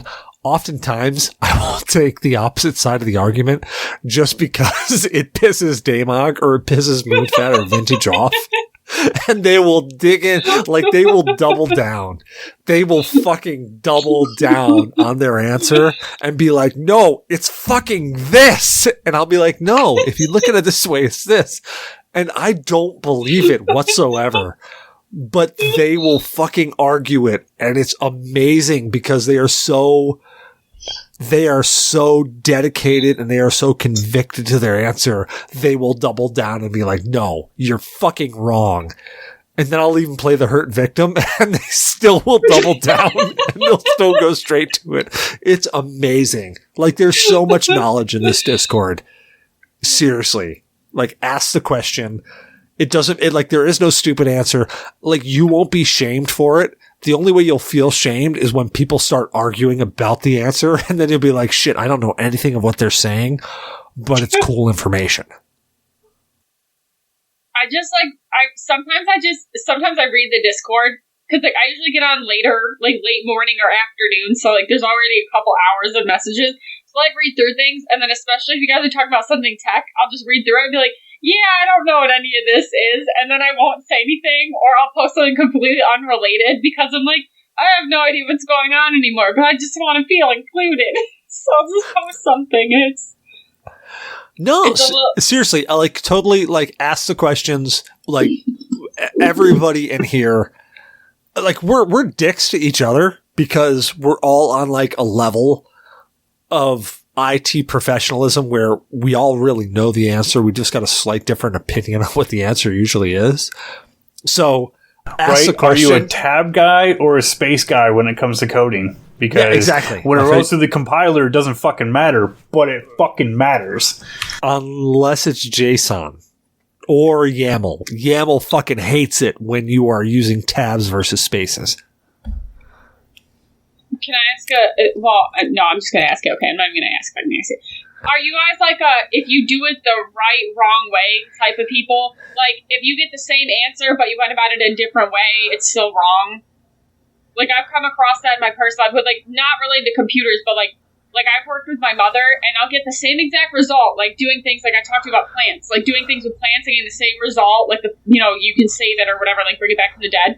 But she'll be like, if you did it a different way, but got the same result, it's still wrong. Do you guys run into that with stuff with computers, where, like, somebody came up with a completely different way to solve the problem, and you're like, yeah, but you didn't do it this way? Or is it like, you got the answer? There's a best practices, though. I mean, especially with coding and security, there are best practices, especially for readability. So kinda, yeah. I would say, like, so I'm a big proponent of however the job gets done, the job gets done. I'm not so anal where it comes down to I have to be super efficient. Like, where I am now, it's a big thing of one person will figure it out how to get the job done. Like, okay, I'll give you a real life, for instance. I've got, let's just say, a lot of servers that have an interface that needs to have the firmware upgraded on. Okay? Now, there's a bunch of different ways you can upgrade that firmware for those interfaces. PowerShell. Well, I'm using Linux, so PowerShell. Well, actually, PowerShell is an option there, since they've brought PowerShell being in there. So yeah, PowerShell is an option. But where I am, PowerShell is not currently an option. However, how it's going to roll down is there's dozens of people working on this problem. I'm working on it locally, and I'm going to figure out a way to just fucking script this shit out so that I don't have to deal with it. So however many servers or however many whatevers I have to work with, I'm just going to click a button and say, go do your shit. Don't bother me. Go do your shit and tell me what happened. Now, eventually what's going to happen, let's just say in a vacuum, what I do, I'll pass off to somebody else and they'll say, well, you know what? We can make this more efficient. And they'll make it more efficient. And then they'll pass it on to somebody else and they'll say, well, you know what? I can make that more efficient. And they'll do it and they'll make it more efficient. So it takes less cycles. Now, what I did is going to get the job done. And for my local site, it's going to get the job done. And for visibility, for optics, the shit's going to get done. Nobody's going to give a rat's ass. But when it comes across to, I don't know, a couple million servers, they'll probably look at the more efficient way and be like, well, shit. We want to use that because it's more efficient and we can get it done quicker. I'm just glad we're back to games, nerds, and alcohol with the drinking, dude. I mean, for a while I was afraid we were going to be geriatrics, nerds, and Alka-Seltzer. You're right. I'll keep the drinking alive, even if none of you can. I'll do it. Hey, I got a little time before it starts to catch up with me, I hope. I think. I know some of us are a little bit older, you know. Me and Cecil are up there. I may have some old bone spurs in the hip, but I'm still going to tell you to get off my lawn while I'm drinking rum. Fuck, well, Cecil's only 2 years older than I am, man. Like, fuck. You're 38? Well, you guys are in some ways younger than me because when I said that I'd never done a keg stand, I don't remember who it was, but a couple of y'all flipped out on me. Like, you've never done that? Like, no. I've never even been anywhere where they have kegs. We're all poor. Pretty sure every single one of us here, other than you, have done a keg stand. Yeah. Pretty sure I got photographic evidence of us doing a keg stand. Oh, yeah, and all that, like, when you go to parties when you're younger, kegs are cheap as shit, man. That's the best way to buy the fucking beer, is in a shitty keg, but, no.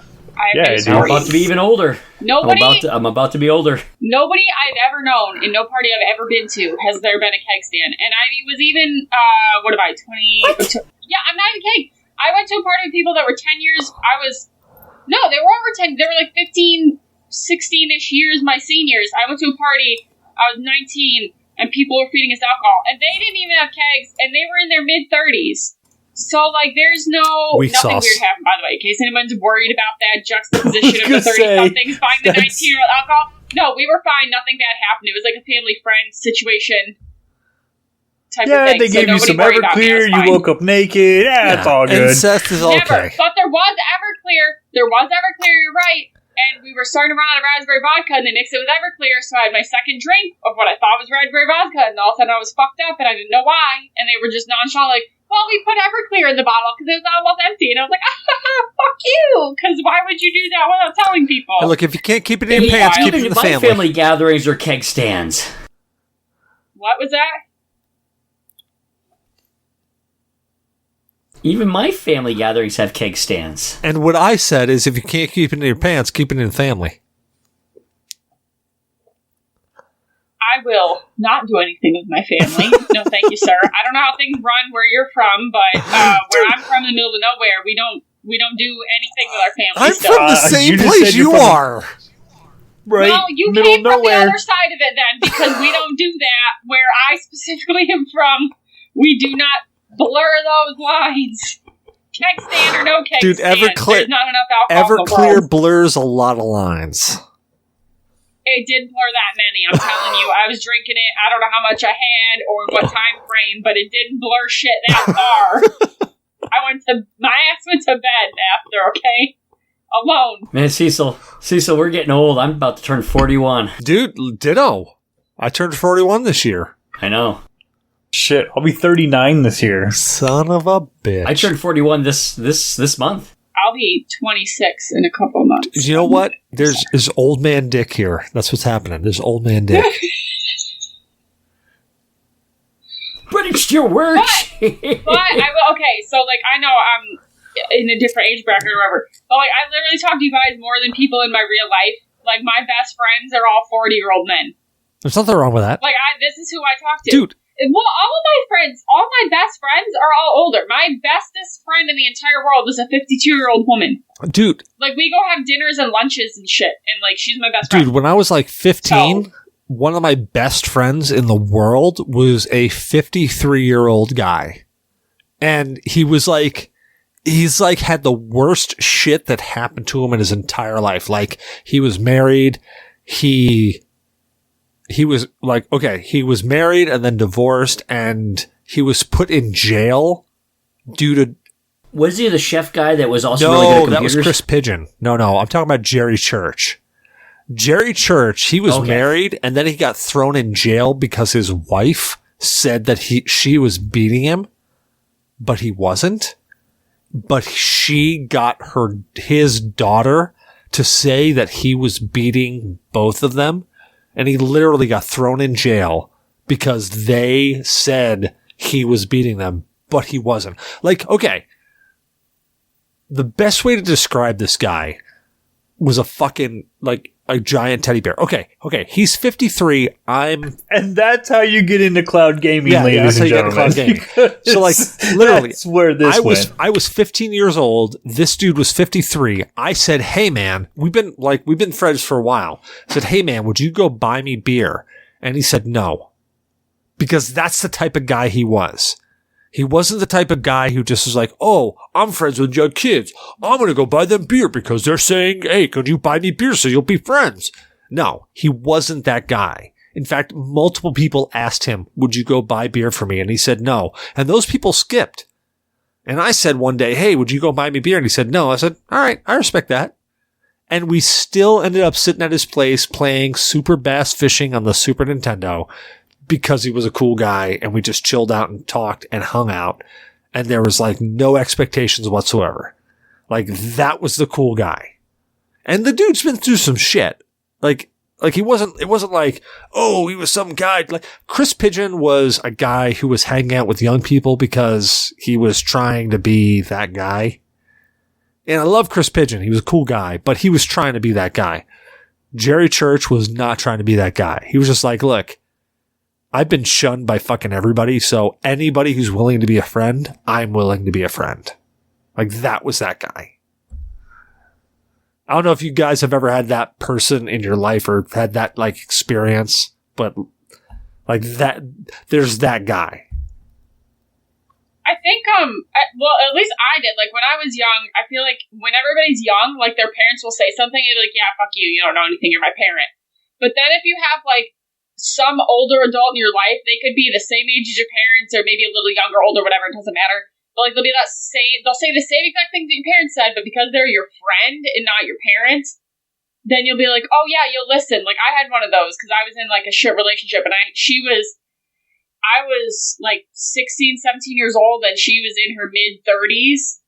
And like she would say the same shit my parents said that I thought my parents were dumb as hell. And then she would say it and I'd be like, oh yeah, that makes sense. Totally, yeah, I should get out of this relationship. This is not good for me. But if my parents said it, I'd be like, you just don't like him. And it's like, no, it was stupid. Like, I think every young person needs that one older person in their life they're friends with that will tell them the shit that they don't want to hear. Because as long as it's not a parent, I feel like they'll listen. At least I did, because I was stupid. I don't know. I 100% agree with that. Because there was stuff that Jerry told me that literally my parents told me.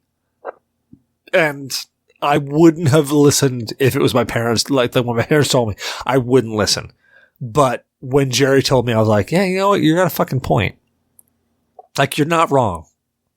So, if anyone joins the Discord, not only will they get a shit ton of IT advice from a bunch of IT professionals, but we're a whole bunch of old dudes as well that will give you a shit ton of life advice that your parents are already giving you, but you'll listen to us because we're on the internet. Like, get off my lawn!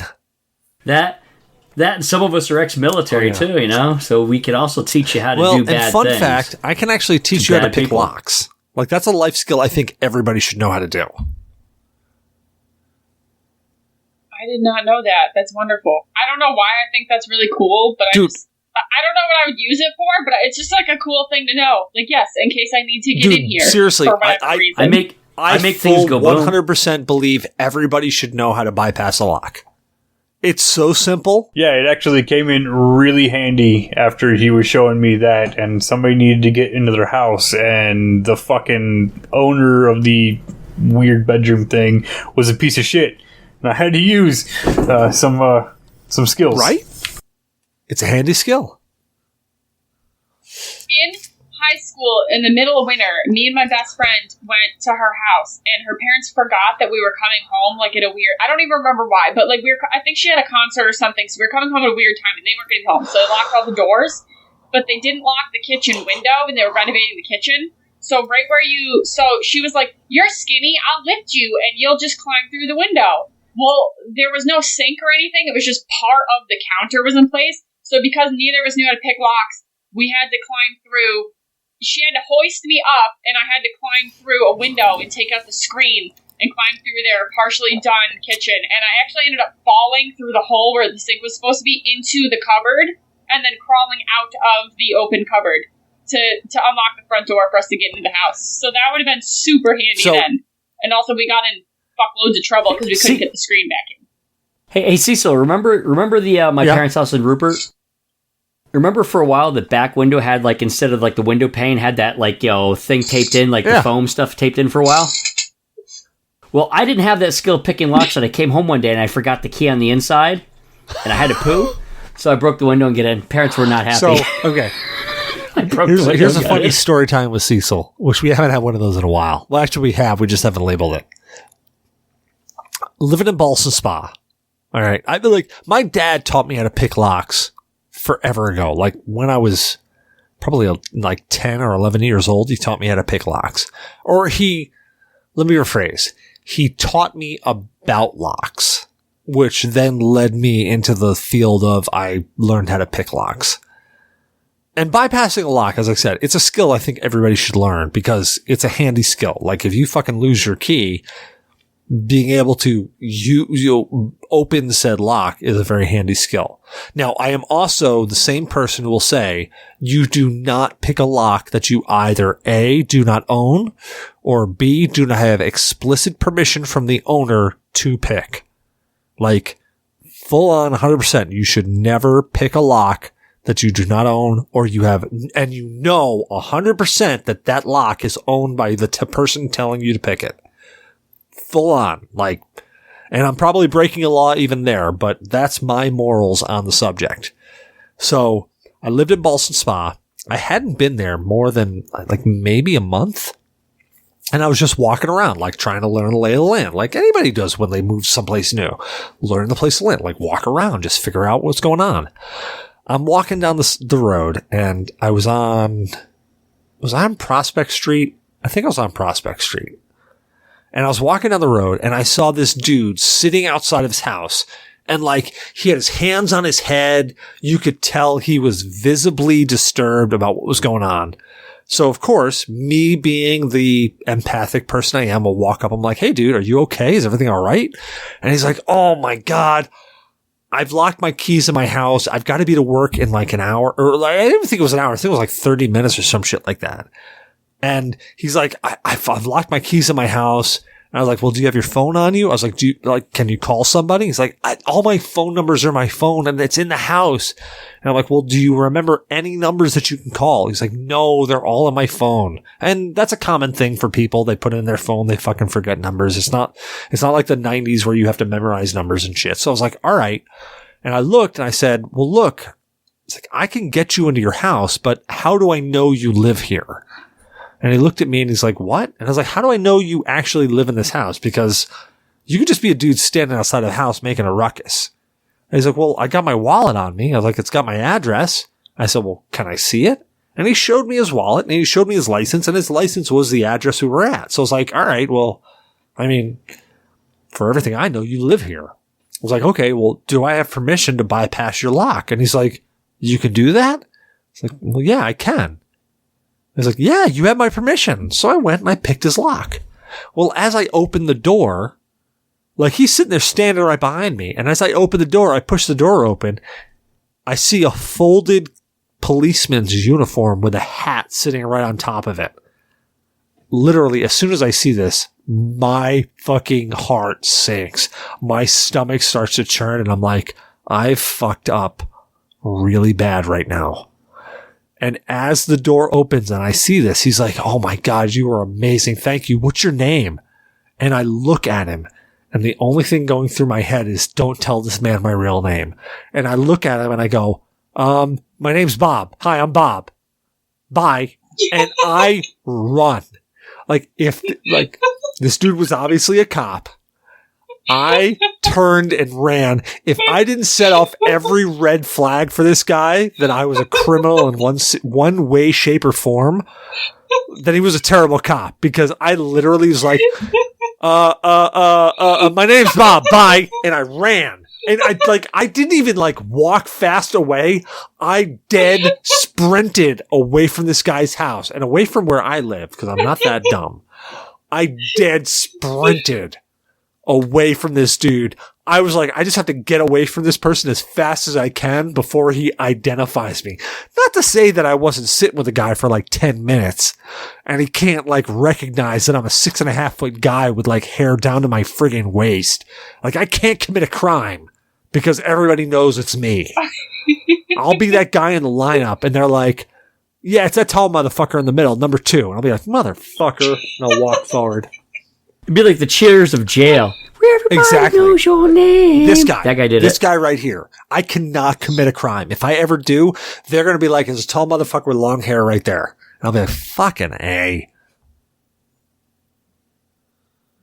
That cousinette, Weird Al looking motherfucker up there. That guy right there. See that guy right there? The guy a foot over top of every other criminal in that lineup? That's the guy. Okay. Yeah, you got me. Man, did we go off topic or what? But don't you have a question for us too? I do. Thank you for bringing that up. Thank you for bringing that back around. All right.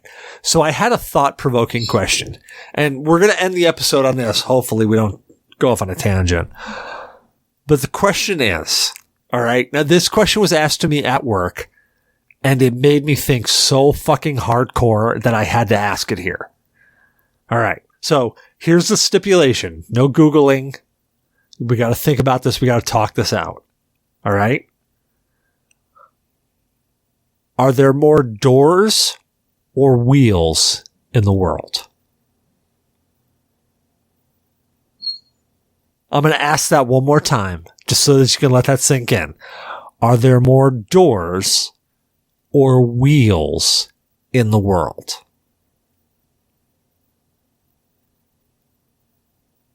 What is the definition of a wheel? So I'm glad you asked that. So the definition of a wheel is I'm going to paraphrase this because I read it earlier today. It's a circular apparatus with an axle that allows a vehicle to travel more easily across the ground. So we're not just saying just a wheel in general. We're saying a wheel is part of a vehicle, as opposed to, say, like a wheel and pulley system. Yes. So, when I first got asked this question, what came across, and that's a great question, Damok, to actually establish what the definition of a wheel is.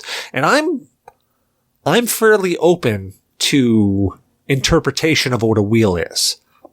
So when I first got asked this question, my brain immediately went to, well, there's wheels inside tank tracks. There's wheels inside of a pulley. And the definition that was presented to me was any circular object with an axle. And I went, okay, well, if it's anything with an axle, then ball bearings inside of an engine, technically would be considered a wheel because there's an axle in there. The bearings inside of a wheel hub would be considered a wheel because there's an axle involved. So then, with that logic, you would say that a door is anything with a hinge? So a door would be anything that's hinged. Yes, so that would be hinged. That encloses the entrance to a building or a vehicle, or by extension, a cabinet.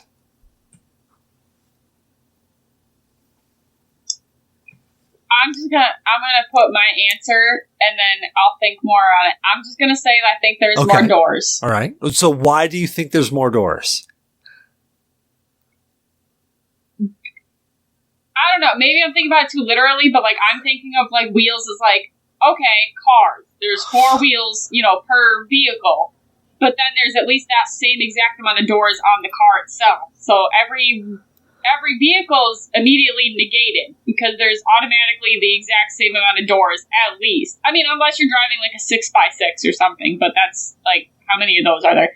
But then on those people, that exact same amount of people driving all the cars have a home where there's at least double the amount of doors on your house that there would be on your car. So there's got to be somewhere, unless we're counting like pulley systems and shit, there's got to be close to double the amount of doors. So here's my I don't know. Here's my question when it comes along those, okay? So if we're considering a door as anything that opens and makes an entrance, would a hood and a trunk be considered a door? I mean, I personally wouldn't, at least the hood I would consider a door. I guess technically you could consider the trunk a door. Because, you're not going to you wouldn't be like, I'm inside the car if you're sitting on top of the engine. Of a station wagon, at least. At least of a station wagon. See, Cecil did say for a second that he said it was not just a hinged product, but it had to open a space. And he specifically said a house, cabinet, all of that. But are we talking about technically anything on a hinge that conceals any type of opening, would that be considered a door? So then when you extend off to what a cabinet is, and I'm totally open for interpretation on this, but a cabinet, in my mind, and I'm going from what I looked up for a definition hours ago, a cabinet, in my mind, is anything that is a storage container. So anything that possibly has shelves or doesn't have shelves, but is something that has a hinged door that stores something. So in my mind, that makes sense. The hood, the trunk, even the glove box considered a door. Now I'm open to interpretation. Like I'm open to argument on this. 100%. What do you got? I mean, I would probably consider a cabinet, because if somebody was like, oh, where's the whatever, like, oh, you just open the door on the thing. Like, I've called cupboard doors, cupboard doors, like it's a cupboard door. I've called those, but I think if somebody was like, open the door, and then they pointed to like the front of a truck, I'd be like, the passenger, the driver, like, I would not consider the hood a door. I don't know why. I feel like agreed on the hood. To enter it. Like, I think you have to be able to enter the thing. Like, you can't enter your vehicle from the hood. You can enter from the trunk. You can put your hand into the cupboard. Like, I don't know. That's the way that I thought about it. But my answer is door. Like, by far. I don't know why I think that. But that's my answer. Not on the same line of thinking, but the hood doesn't open up to the engine compartment. You can go under and get into the engine compartment. So the trunk would be a door to me, right? Technically, the folding seats in the back seat could be a door because it gives an alternate access into a trunk. But as humans like to hoard things, while the wheel is probably one of the most important inventions across all of fucking history for humans, I'd still say there are more doors because we like little things. Technically, the gas pump, to get gas and all of that, you open a hinged door. You open a glove box, that is a hinged door. You open your center console, it's a hinged door. And yes, if we're going to go to the intricacies of the motors and all of that, then it's a very difficult question. I think that humans like to store shit more than... Yeah, so I'm going to go with door. Here's my only argument for it, and this was brought up earlier today at work. And then that's why I wanted to talk about this, because I teeter-totted so much. But Legos make the most wheels, by far, of anybody. Of any car manufacturer, of anybody in the world. Legos makes... And doors. But And here's doors. the thing, though. With Legos, they actually don't make nearly as many doors, like actual physical open-up doors, as they do windows. You can build doors. You can build a door in Legos. You can build a door 100 different ways in Legos. But they make very specifically wheels in Legos. I disagree with that. Really? Entirely, as somebody who has shit tons of fucking Legos, like boxes and boxes upstairs, and all of the Batman shit because Selkie loves the Batman stuff. There are a ton of wheels on all of it. Don't ever get me wrong. It's like an 18-wheeler for the fucking Batmobile, but it zips off. But there's a lot of doors, There's too. a shit ton of little micro compartments that all do a hinge that open up to make the Batmobile do a shit ton of stuff. And Castle Legos have doors. City Legos. There's a whole bunch. yeah, even all the space Legos, they open up extra doors and everything like that. I think a cockpit would technically be a hinged enclosement as a door. But do you build that door? Because if you have like the actual cockpit that just clamps down without the rest of the Legos, it's not a door until built. Well, Lego does build a lot of actual full doors. No, I know I 'cause agree have a with you shit ton. 100%. But when They probably do build more wheels than the doors. That's my point, I think, is that when I look at the amount of Legos that I've had over the years, I've had doors that are actually Legos that have a physical, they're a door, they're a square frame and a door. But when I look at how many wheels I've had out of Legos, whether they be the... But I can kill your Okay, what do you argument got? with one thing. Well, you said the wheel part, originally you said anything like, the wheel that actually is part of a vehicle. So, that's a toy rather than a vehicle. So if we go to vehicle, we're still sticking with cars, trucks, bicycles, Well, you can still motorcycles, make a etc. toy vehicle. Like Matchbox cars are vehicles, but they're toys. RC cars are toys, but they're vehicles. Are they vehicles? Because it doesn't vehicle, the definition is like, you have to actually be able to ride it, like, carry occupants. The occupants could be an ant. You do not. That is not. A vehicle does not require you to carry an occupant. Okay. I was just asking. I didn't know if that was part of the... My answer is still door, but bringing up like the Legos thing, I didn't think about this, but like even on like if you were just talking about toys, I think wheels would win hands down because most of the like toys that have wheels, like whether it be Legos or Matchbox or whatever, a lot of the doors don't open, and even on the vehicles where they do open, it's only the driver and passenger side that open, even if they're four-wheel or like 4-passenger, 6-passenger, whatever vehicles. Only the front two doors open. So we're talking specifically toys. It's got to be at least double the amount of wheels than doors, because usually most vehicles, it's a 4-wheel, 2-door, or if it's motorcycles, it's 2-wheel, 0 doors, and that's most of the Lego stuff. So, like, that's probably actually got to help it even out more with real world versus cars. But I think most houses and apartments... And most third world nations rely heavily on small motorbikes and bicycles rather than full-size cars. But I think with most houses, though, I mean, if you think about just your house, how many cars you have versus how many doors are in your house. If I just count the doors on my house, not even counting cupboards, and the doors on my car, I only have 4 wheels Bathrooms on my car. But I have, I don't know how many doors in my house. At least 7, not counting cupboards. Bedrooms, double that. bedrooms, bathrooms, cabinets, entryways. There's a lot in the house. That's what I mean, yeah. So you probably have, the normal people probably have at least maybe like 5 legitimate, like, with a knob doors. Then counting all your cupboards, you got at least double that. So you're talking 14 to, if you have 2 cars, that's still 8. It's almost double. Well, so then you got to look at, though, when you look at wheel bearings are a wheel, and they're attached to an axle. So they, as long as they're part of a vehicle, like you said. But that's my point. That was a stipulation. They're part. Like if you look at the mechanics, the makeup of a wheel, like the wheel on your car, There's the hub, there's the tire, there's the rim, there's the caliper, all that bullshit. But you've got the axle that joins the wheel, the wheel bearing, which actually has an axle that goes through it. So technically, they're two separate parts. So every vehicle that has 4 wheels would have 4 wheel bearings.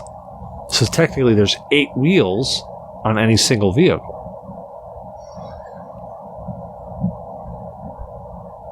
And I'm serious. I'm looking to be argued out of this. This sounds like a rabbit hole.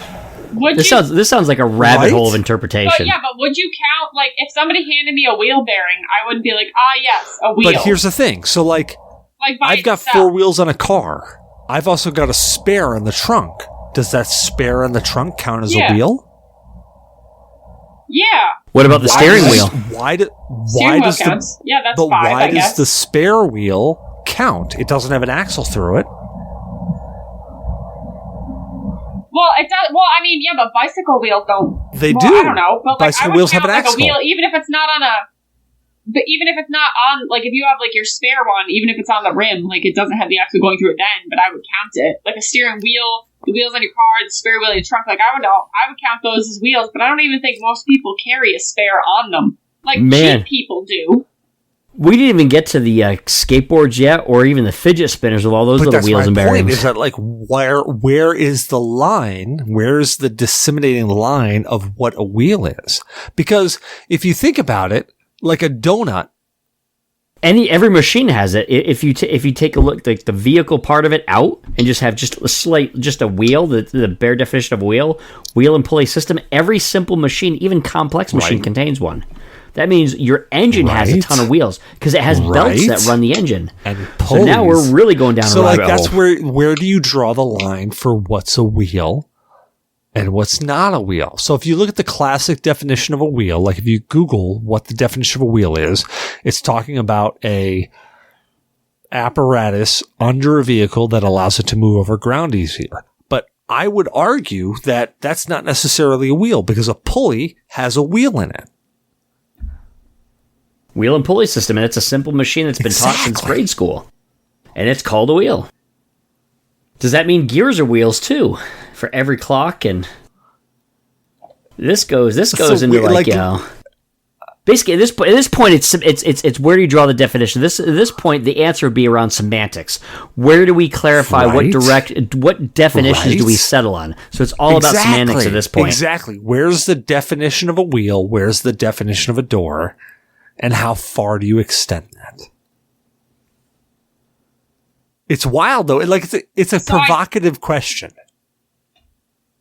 I guess I'm still going with door because I'm just going up like wheel, like we think of like bike wheel, car wheel, skateboard wheel, things like that. So I'm still going with door. What is everybody else going with before it? Because I'm assuming there's a right answer. Like somebody's probably figured this out. I honestly don't. So I'm assuming at some point you're going to tell. I don't know. Like spoiler alert. I don't actually know the answer. I never Googled it. I don't like. There's so many semantics around this that you could actually argue either way so easily.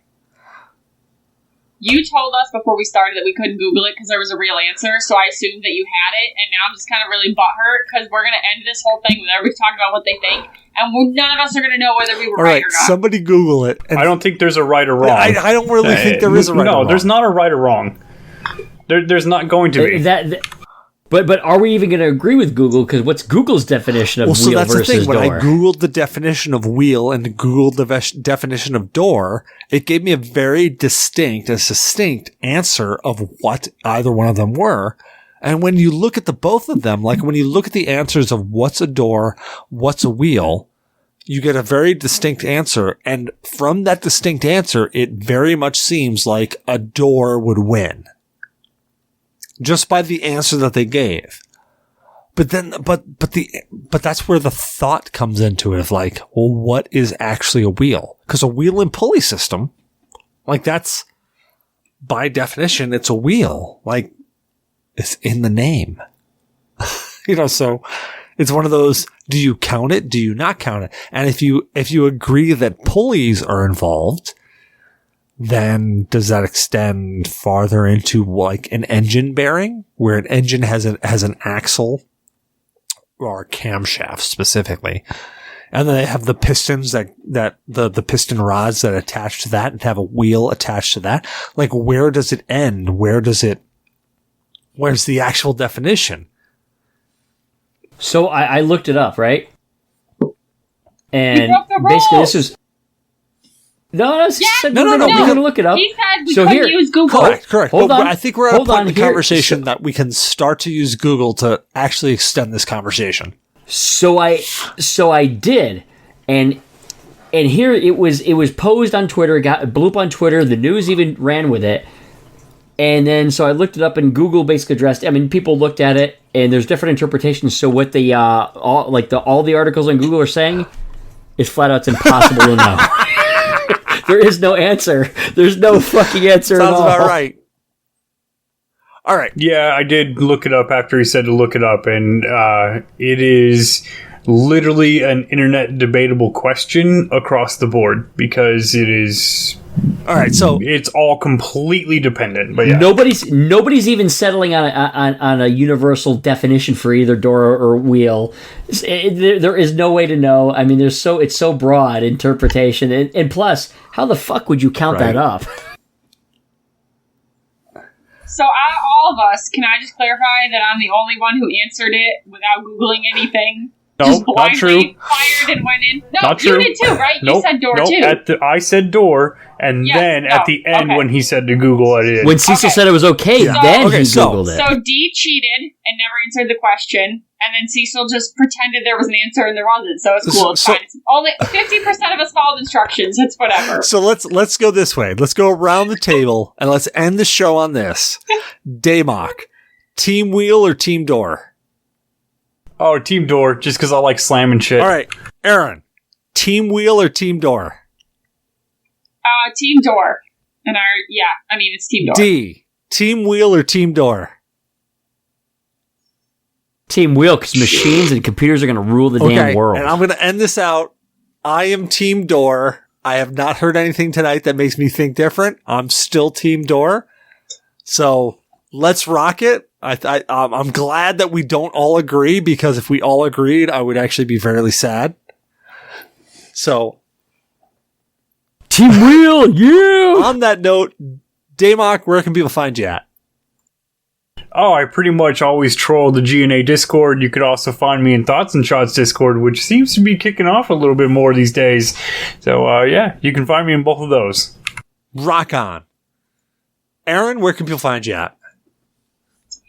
People can find me in the G.N.A. Discord as well as Twitch at Erin Da Destroyer. I'm on everything that I'm on at Erin Da Destroyer, so I'm not just going to say it for everything, but I'm on Instagram sometimes, Twitter sometimes, Facebook all the time, and Twitter and the G.N.A. I don't have my schedule up for Twitch, though, because I'm sorry, but that's where you can find me. And according to Zyber, I'm on Grindr. Yeah, you are. D, where can people find you at, man? You're welcome. People can find me on the Mostly Haunting the G.N.A. podcast Discord. Also, I've got my own Discord, Microbrew Gamers with a Z instead of an S. You can find me on my website. I'm starting to write articles again, Microbrew Gamers with a Z instead of an S.com. I've got a Facebook, I got a Twitter, a Twitch, Instagram, Facebook, you name it. I'm pretty much on there. Yeah. Nice. And I'm Cecil Xavier, your host. You can find me on Cecil vs. Games on Twitter, Cecil Xavier everywhere else. Ustream, Twitch, fucking Discord, Spreaker, Grindr, Tinder, Bumble, fucking everywhere. Like, I don't care. I've signed up for everything just because I want to make sure I get Cecil Xavier, and I've locked that in. So if I'm not someplace, let me know. I'll sign up there. We hope you enjoyed the show. Don't forget to rate, review, and subscribe on your favorite podcast app. And I feel like I'm speaking in tongues right now, but I'm going to keep going. Reviews help people find the show, so if you enjoy listening to the show, let other people know so that they can find us. We're available on Podcast Addict, Player FM, Spreaker, MyTuner, Your Listen, iHeartRadio, Spotify, all sorts of places. If we're not there, let us know. We'll upload there. We're partnered with Humble Bundle. Humble Bundle is a game purchasing service with a twist. You buy a bundle of games, and you also donate to charity simultaneously. If you do happen to go to Humble Bundle, put a partner equals G.N.A podcast at the end of your link. That will let them know that we sent you there. If there is a slider, put the G.N.A podcast slider all the way down to 0. We don't want your money. We just want to know that we sent you there. So put it all to charity, a couple bucks to Humble Bundle, wherever else. Just not to us. We don't want your money. We want you to give it to somebody else. We just want to let them know that we sent you there. I feel like I'm forgetting something. What am I forgetting? Fuck. Oh! We have a website. Does anybody possibly know what that website is? Erin, do you know what our website is?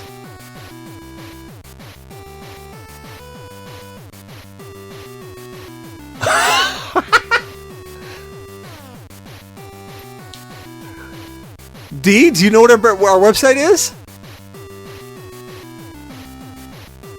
I do. What is it? It's www. You can find Erin on grindernow.com. Or www.gnapodcast.com. But wow, you can. It's Erin Da Destroyer on fucking Grindr, and bro, dude, that dick be big. So hit it up if you in the area. Thank you for that save, Damok. Thank you so much. Well, thank you all for joining me tonight. It was a great episode. I fucking loved it. And I loved our wheel friggin' door question because it was exactly what I was hoping for. It really got people thinking. It got me thinking even more on it. So thank you so much for joining me tonight. Man, you dug deep. You even dug in the Legos. Yeah, I did. Yeah, that was fucking good. Have a great night.